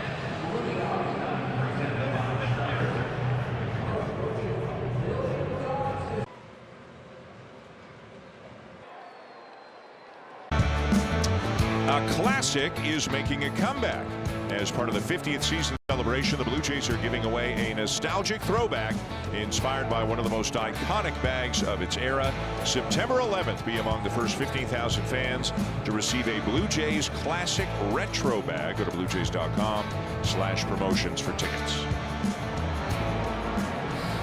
Top of the 8th inning, and a little while ago both Chase Lee and Tyler Rogers were up in the bullpen. The Blue Jays did not tie it, and that might have been the reason why Rogers sat down. And it is Lee coming into the game, and he will face the 2, 3, 4 hitters here in the Red Sox lineup at Rafaela, Abreu, and Contreras. Yeah, I was a little surprised at that, and this could be from the department of, we talked about Chad Tracy yesterday and how managers have to manage their leverage guys in the bullpen. If you're down a run or two, do you chase with your leverage guys? You've already thrown Miles and Fisher out there, and you wonder if John Schneider and Pete Walker are thinking a little bit more to what's ahead as well in the Yankee series, not wanting to burn too many of those guys. I thought we'd still see Rogers just down a run. Boy, Guerrero ranging a long way, and Lee can't find the bag. Vladdy went a long way to his right to get that ball, and just a difficult play given the speed of Rafaela as well. Well, anytime you leave that first base area as a first baseman with Rafaela running, he's quick. And if you're going to field this ball as a first baseman, now you're giving your pitcher a tough play, and I think you're better off going to the bag and allowing Ernie to play that ball. I think Ernie gets there no problem because it was not hit real hard.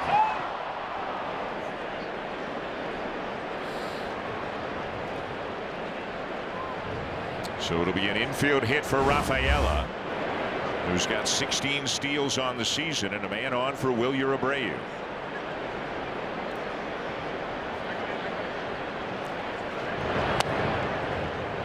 Just off the corner. Valenzuela thought about it, does not challenge, and it's 1-0.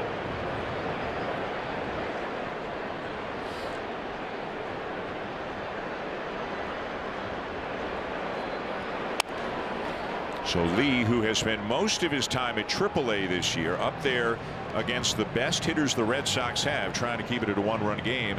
And he had a good outing a couple of nights ago when an inning and 2/3 didn't give up a run, but saw the same group of hitters, most of them, that he is going to see here in this outing as well. So they're more familiar with him.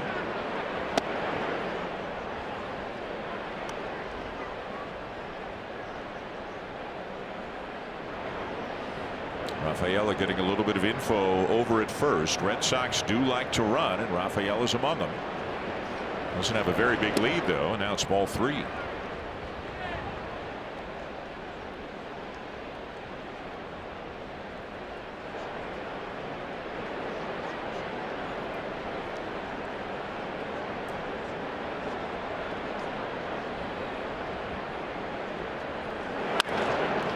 And that's a base hit into right field. And the Red Sox have runners at first and second with nobody out.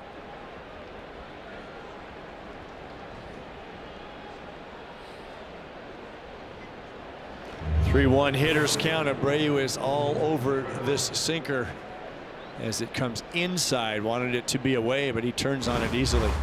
Not overpowering, of course. 89, 90 miles per hour from Lee with that sinker. And so the situation gets a little more challenging. 2 on, nobody out, and here's Wilson Contreras, 1 for 3. Doubled in the only run of the ball game way back in the top of the first. How about that? Wow. How about that? Not in a million years would I have thought that was a possibility. I'm going to guess that did not come from the bench. Maybe something Contreras will do by himself.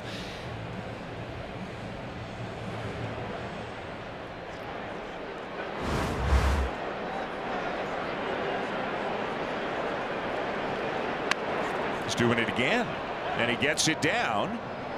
Okamoto makes a nice play to throw him out, but Wilson Contreras, a cleanup hitter with a lot of power, getting a bunt down, a sacrifice to advance the runners. Gets down a beauty and gets down the line real well too for a guy that had some hamstring issues just about a week ago. That is his first sacrifice of the year and the 6th of his major league career. Well, whether it was him or Chad Tracy, whoever wanted it done really wanted it done. And now an intentional walk to Yoshida to set up a force at the plate, possibly a double play ball. Caleb Durbin is the batter.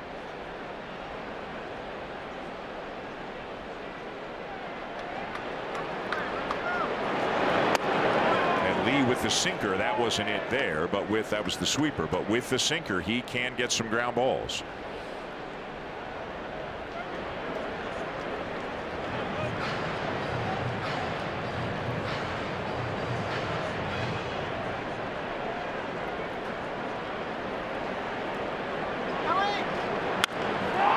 Deep to left field. McAdoo back, and it's a grand slam.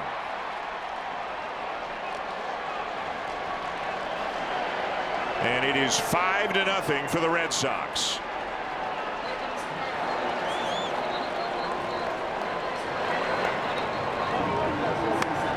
Sweeper up in the zone and just hung right on top, and Caleb Durbin had no issue with that, getting it into the Blue Jays bullpen with ease, breaking this game right open.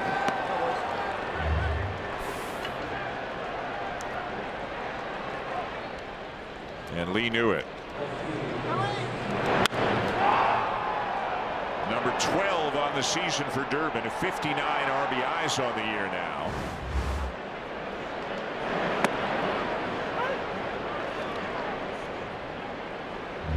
Doing everything you can to try to get a pop-up, a ground ball, anything, but Durbin can get the ball in the air, and did he ever.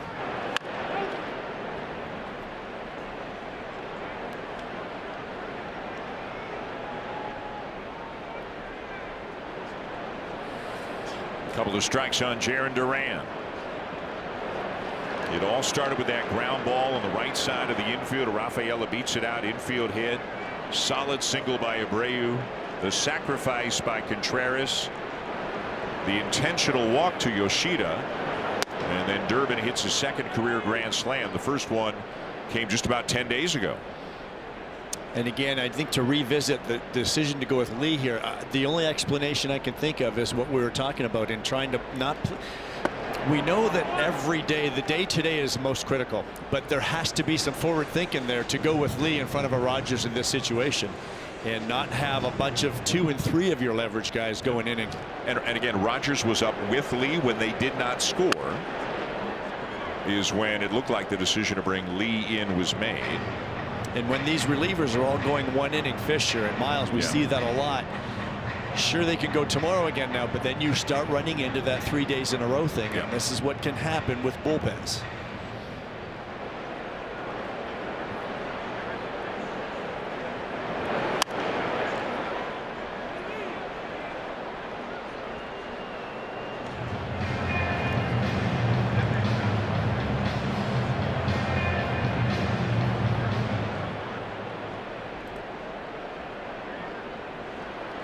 2-2 again to Duran, and another one sent foul, third base side and out of play.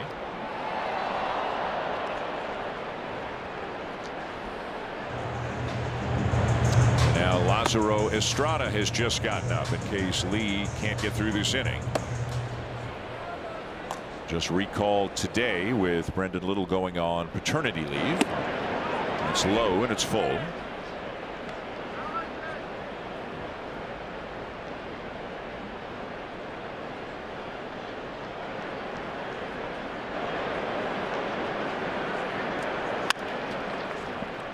Up the middle, Jimenez has it and throws him out, 2 down.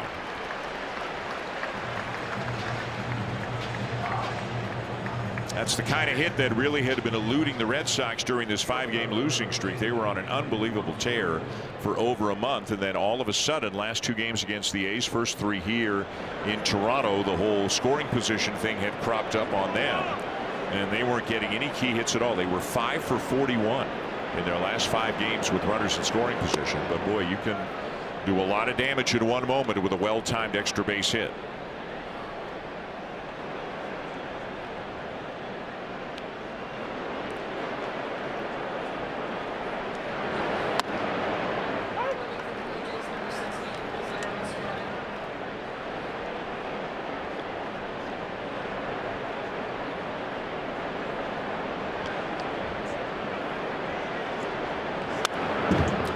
back 1-2 on Andrew Monasterio. So now it would look like it was going to be a difficult job at 1-0, given the way Peyton Tolle is pitching. Obviously becomes a much bigger issue now at 5-0. Nobody up in the Boston pen.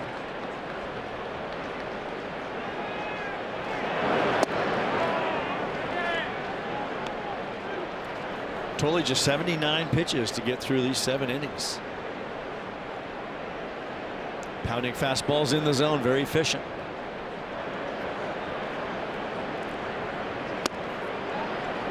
Outside, it's full.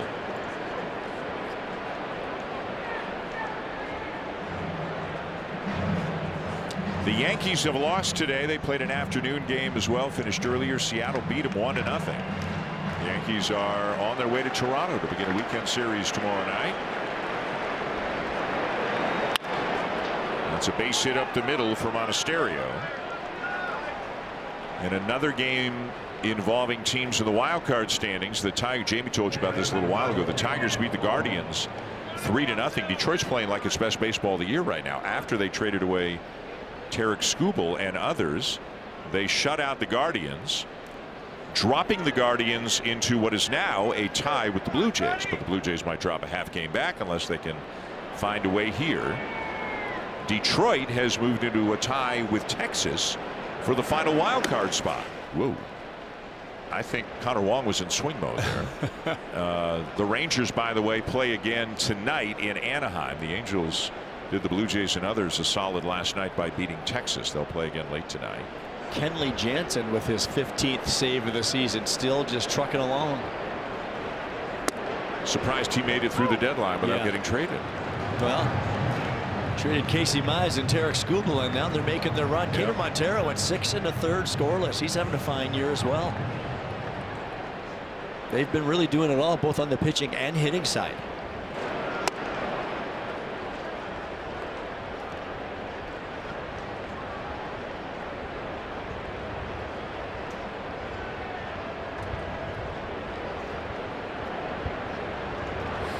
The 1-2. And a ground ball out to second. Clements got it, and that'll retire the Red Sox, but not before Caleb Durbin drives in 4 on one swing of the bat. His second career grand slam. And just like that, it's 5-0 Red Sox.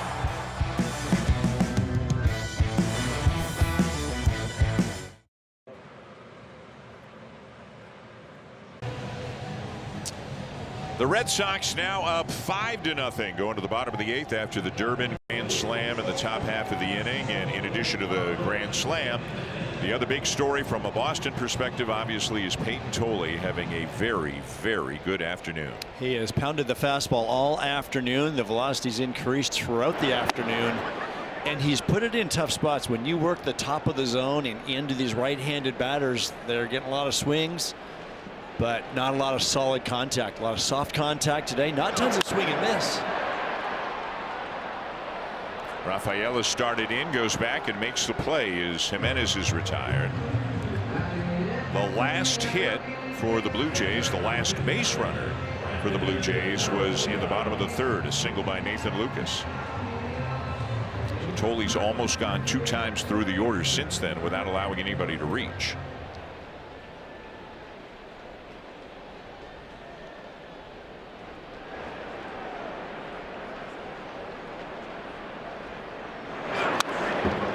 Big cut by Brandon Valenzuela. It's 0-1.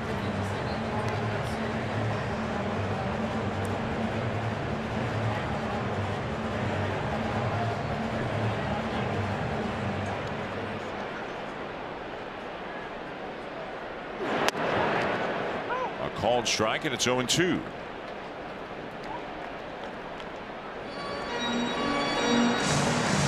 Greg Weissert just recalled today with Garrett Whitlock going on the IL, is up in the bullpen. First time today the Red Sox pen has been busy.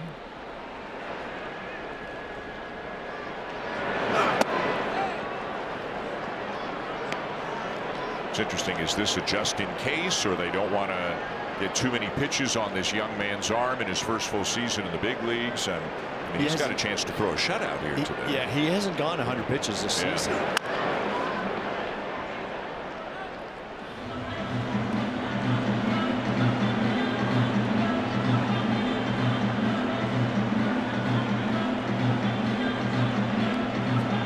90s just a handful of times.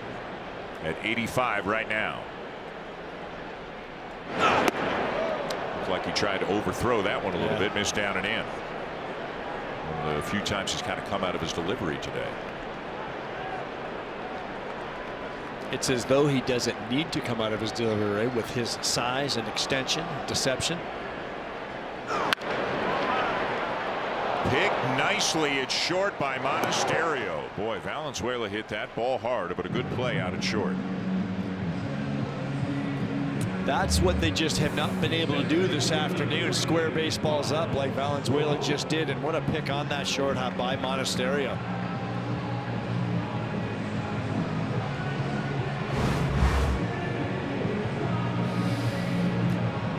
Two down now, and Miles Straw will be the batter. 0 for 2.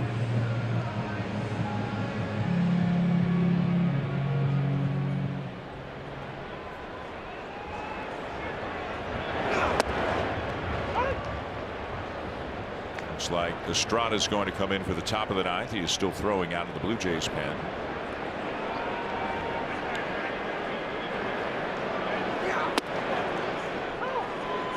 Pretty good curveball too, and it's 0-2. That's virtually unhittable when they mix that pitch in, right? Because he'll get some chases on it because they're gearing up for the hard stuff, especially when he flips it in there for a strike. Flips in another one.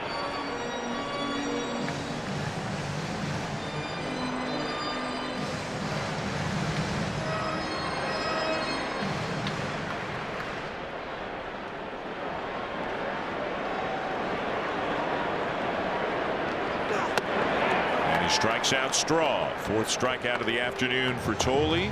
He keeps cruising.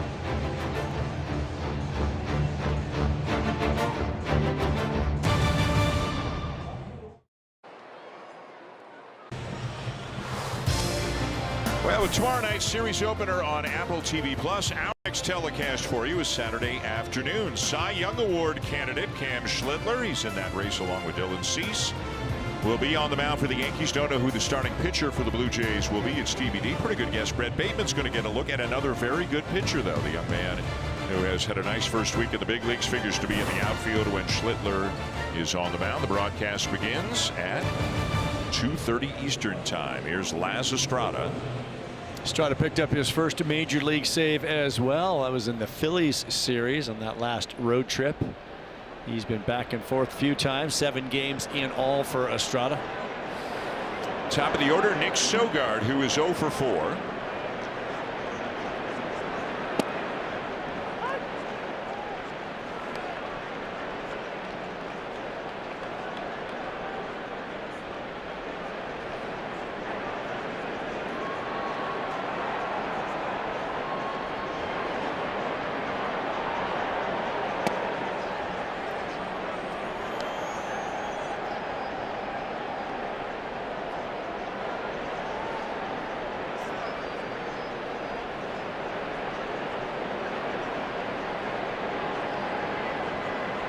So Estrada, I believe, is the only Blue Jays pitcher to pitch 3 days in a row this season, right? Nobody else has, but they had all those extra inning games in Philadelphia. They had to keep using guys. You got to play the games until it's over, and Estrada pitched in all 3 games in that series. Was only down in Buffalo for a couple of days.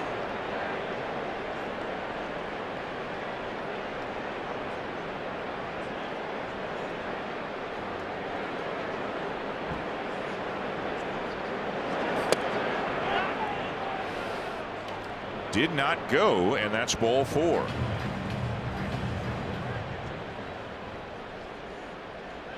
Tomorrow night's matchup, by the way, is Garrett Cole for the Yankees and Shane Bieber for the Blue Jays. We told you Cam Schlittler TBA on Saturday, and then Ryan Weathers for the Yankees, Dylan Cease for the Blue Jays on Sunday. This is the last game between the Blue Jays and the Red Sox this season. This regular season. And if the Red Sox go on to win it, the Blue Jays will still comfortably have won the season series 9-4. They beat up on Boston in the first half of the year when the Red Sox were not a good team at all. Lost 2 out of 3 at Fenway a couple of weeks ago, and now Unless there's a big comeback, we'll take 3 out of 4 here in this series. Funny game how baseball works, to think that the Red Sox don't want to see the Blue Jays on their schedule with the season that the Blue Jays have had. They've certainly, the Red Sox have beaten up on a lot of other teams on that great run that they had. And they're pretty solidly in the second wild card spot in the American League right now. A win today gets them within 3 games of the Yankees for the top wild card spot, and 5 ahead of the 2 teams tied for the 3rd wild card spot. That get his hand? Yes, it did. The appeal down to first, he didn't swing, so it hit his hand. The issue is, did he swing the bat? That's a no. The concern now for the Red Sox is whether Rafael is okay. It looks like he has a pad on the back of his hand, but he's looking more at his fingers. Maybe caught a bit of the pad, but also a lot of his fingers. Four-seam fastball from Estrada, and it just straight up and in.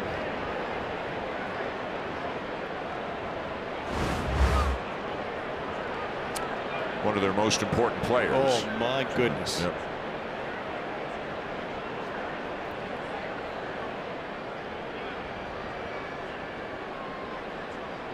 And looks like he is able to stay in the game.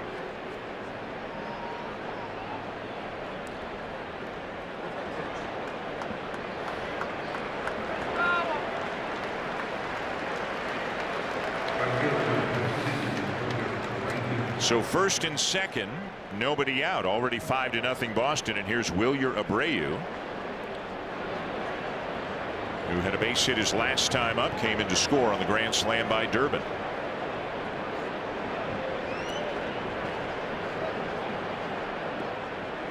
The Red Sox are off to Pittsburgh for the weekend. The struggling Pirates. Paul Skeen's not the same guy second half of the season he was first half of the year. No, he has not been. Bounces away from Valenzuela. The runners advance.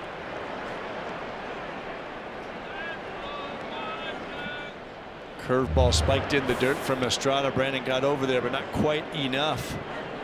Catches his side more so than his chest protector, and it goes off to the right. Tough one to get to. Wild pitch on Estrada. Infield in for the Blue Jays.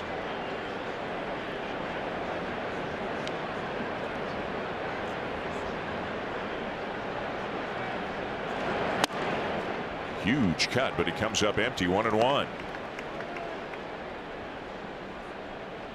Shaking his head a little bit like, how did I miss that? Well, it was a splitter, but Yeah. it didn't look like it did a whole lot. It just kind of floated in there.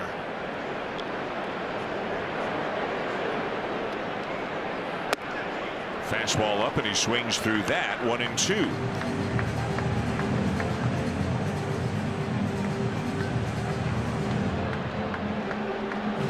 Estrada doesn't necessarily have the big fastball, but it can get on you and maybe pair with that splitter. That fastball looked much more effective than the previous pitch, that splitter.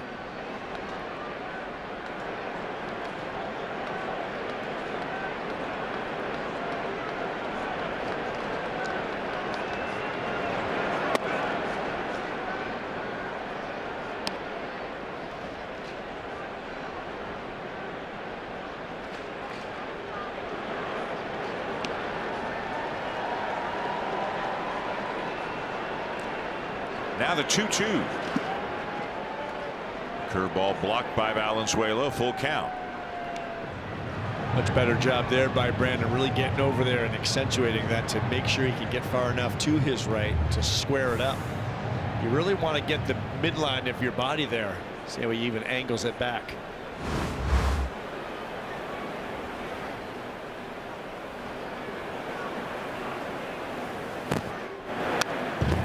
Back still full.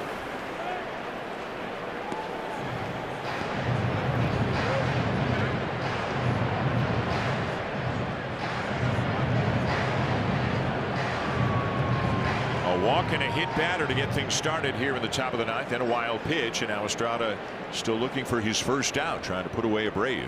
Abreu pretty good at getting the ball in the air, and I'm sure that's what he's trying to do here. High, ball 4, and that's going to load him up.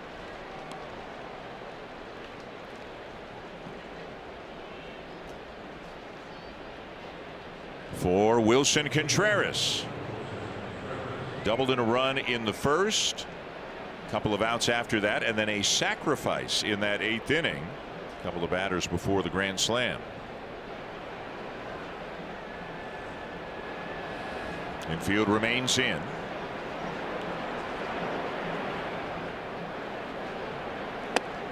Outside, ball 1. Estrada is really fighting it right now.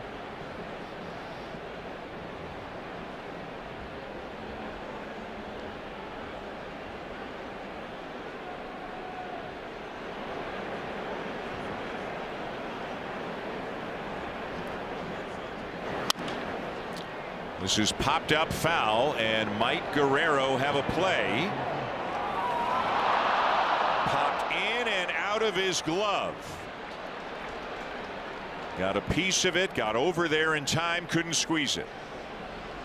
He was there. He got to the wall. I wasn't sure if maybe the ball clipped the netting on the way down, but it didn't. He just reached over and could not come up with it. Not an easy play, but he was there. Just couldn't squeeze it.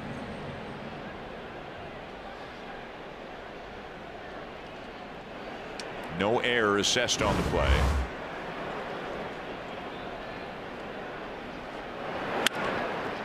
Line to short. What a play by Jimenez. Taking a hit and at least a run away from the Red Sox. Andres Jimenez is becoming more and more enjoyable to watch play the shortstop position. He was sprawled out as much as he could to his right to prevent this ball from getting into left field. What a play.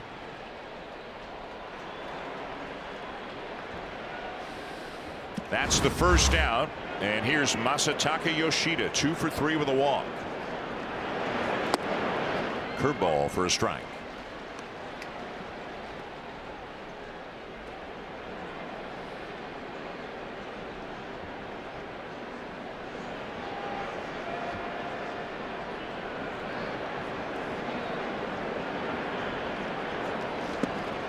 Nice block there by Valenzuela.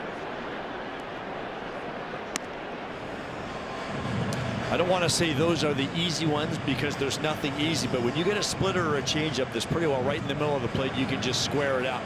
We've seen Brandon being challenged with some of the breaking balls today where you're moving laterally. It's been tested all afternoon.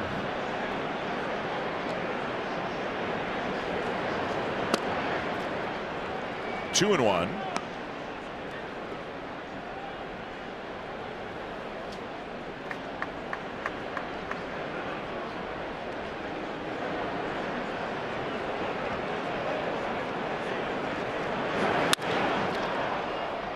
To right center field, long run Straw. He'll make the catch. Sogard can tag and score. Rafaela comes to third. It's a sac fly that makes it 6-0.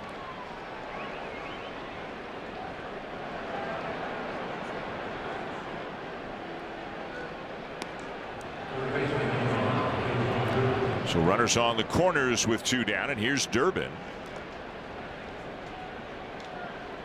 who hit the grand slam his last time up to break it open.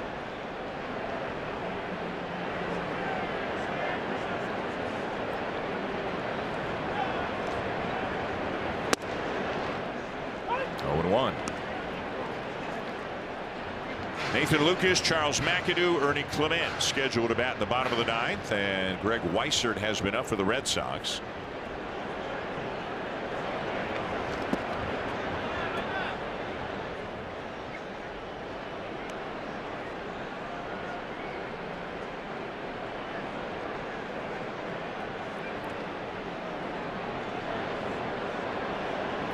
A win today would snap a 5-game losing streak for the Red Sox, tying their longest losing streak of the season. Into left, a base hit. And this is a big day for Durbin. Rafaela comes in. Durbin's now driven in 5 runs this afternoon.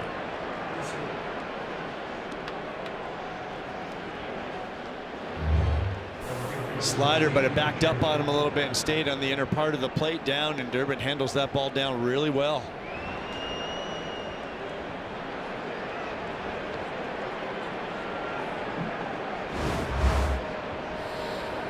3 hits, 5 runs driven in for Caleb Durbin. First and second, 2 down for Jarren Duran.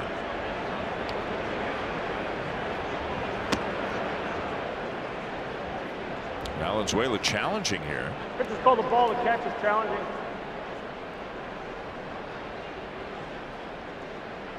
This closer look is brought to you by Specsavers. And it is a strike.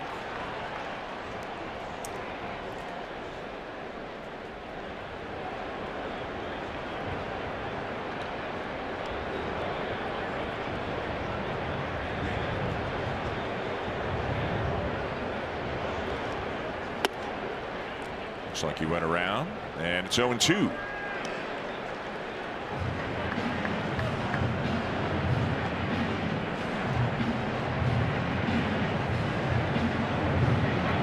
Hovering just above 200, Jarren Duran 0 for 3 today.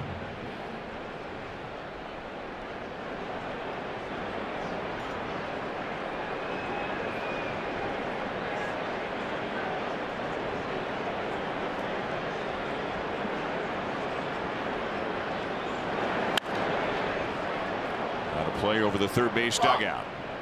See the frustration there from Duran. It just maybe feels like after watching all these games, does he not foul off a lot of balls, like pitches that he's just not quite getting to? I don't think he's frustrated necessarily with swinging at the pitch, and maybe it's a high fastball. Maybe he's just frustrated not getting more of it. It's been kind of a season-long slump for him compared to his previous years. Got him. And Estrada strikes him out, and the side is finally retired. The Red Sox had 2 more and take a 7-0 lead to the bottom of the 9th.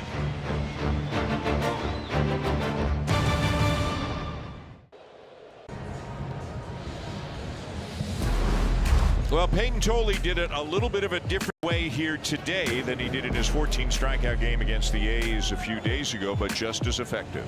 Not very much solid contact by Blue Jays hitters off the Red Sox left-hander this afternoon. He had that very good fastball going, mixed in the cutter as well. Went to the sinker a little bit too to stay away at times, but overall just not able to square him up. Not much swing and miss, but Greg Weissert now will take over. He was just recalled from AAA before today's game. Weissert's been very durable out of the Red Sox bullpen over the last 3 seasons.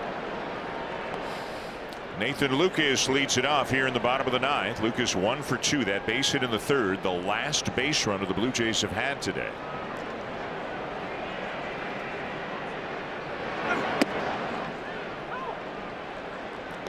Oh, and 2 might have been low.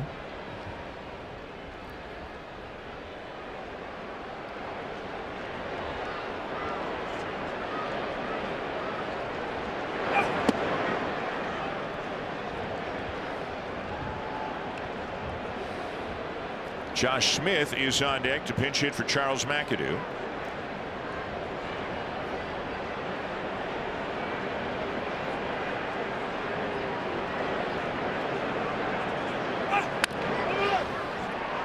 And a ground ball out to second for out number 1.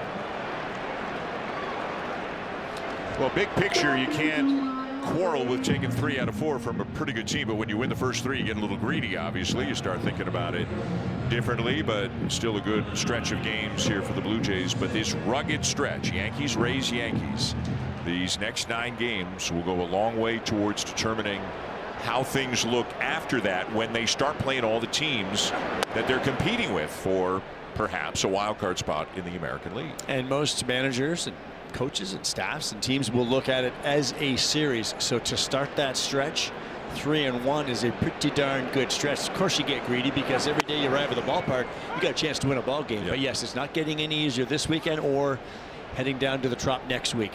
6 with the Yankees, 3 with the Rays. The next 9 games, gotta find a way to play well and hold their own against those 2 teams. Smith with a ground ball to third. Durbin's got it. 2 down. But they are in a much different frame of mind today than they were a couple of weeks ago, and that's a good thing. It goes a long way.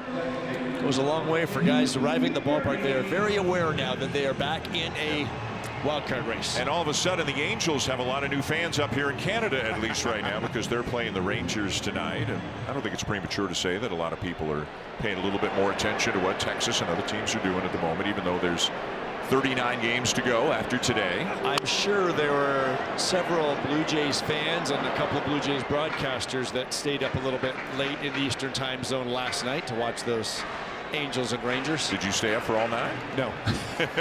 I tried. Ernie Clement, the batter. Ernie's shin is hurting a lot. Yeah, he's struggling. I'm kind of surprised he's hitting it. Yeah, his shin is really hurting after that foul ball last at bat. He's done. I mean, you can see. Still got. Yeah. Bateman and Sanchez on the bench. I thought maybe one of them would hit.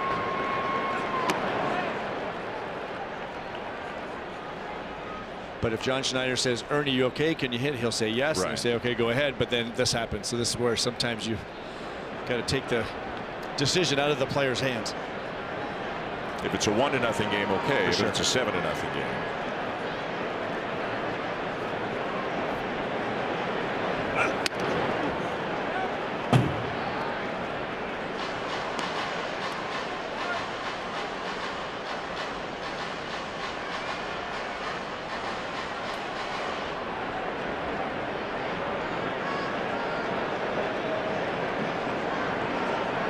The 2-2 pitch. It's full.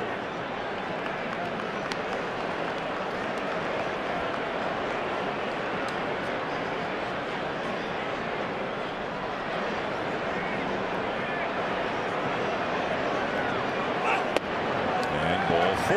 Clement draws a 2-out walk.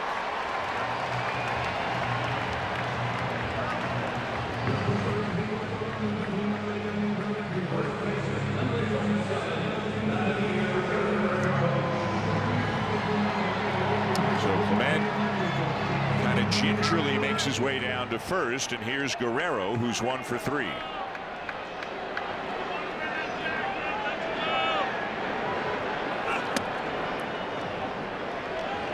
base hit in the first, a pop up in the fourth, a line out in the seventh.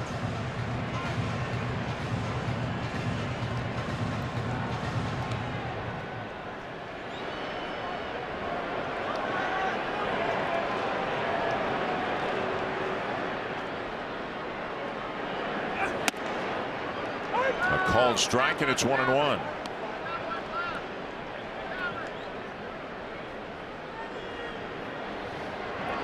Contreras playing behind Clement at first, of course, given the margin of the game right now.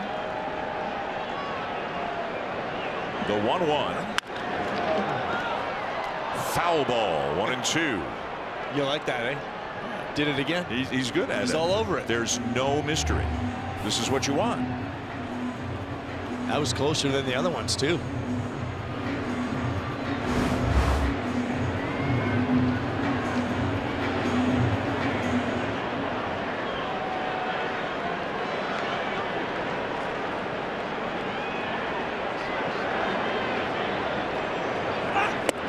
And a swing and a miss to end the ball game.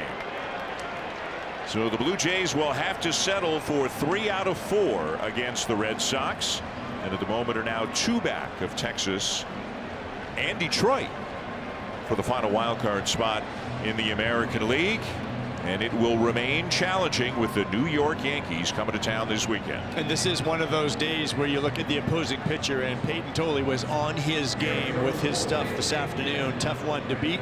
Red Sox take the finale, but the Blue Jays take 3 out of 4. But there is going to be more good pitching coming their way. The Slam's going to have to try to figure out how to beat some good pitching this weekend. Beginning with Garrett Cole tomorrow night.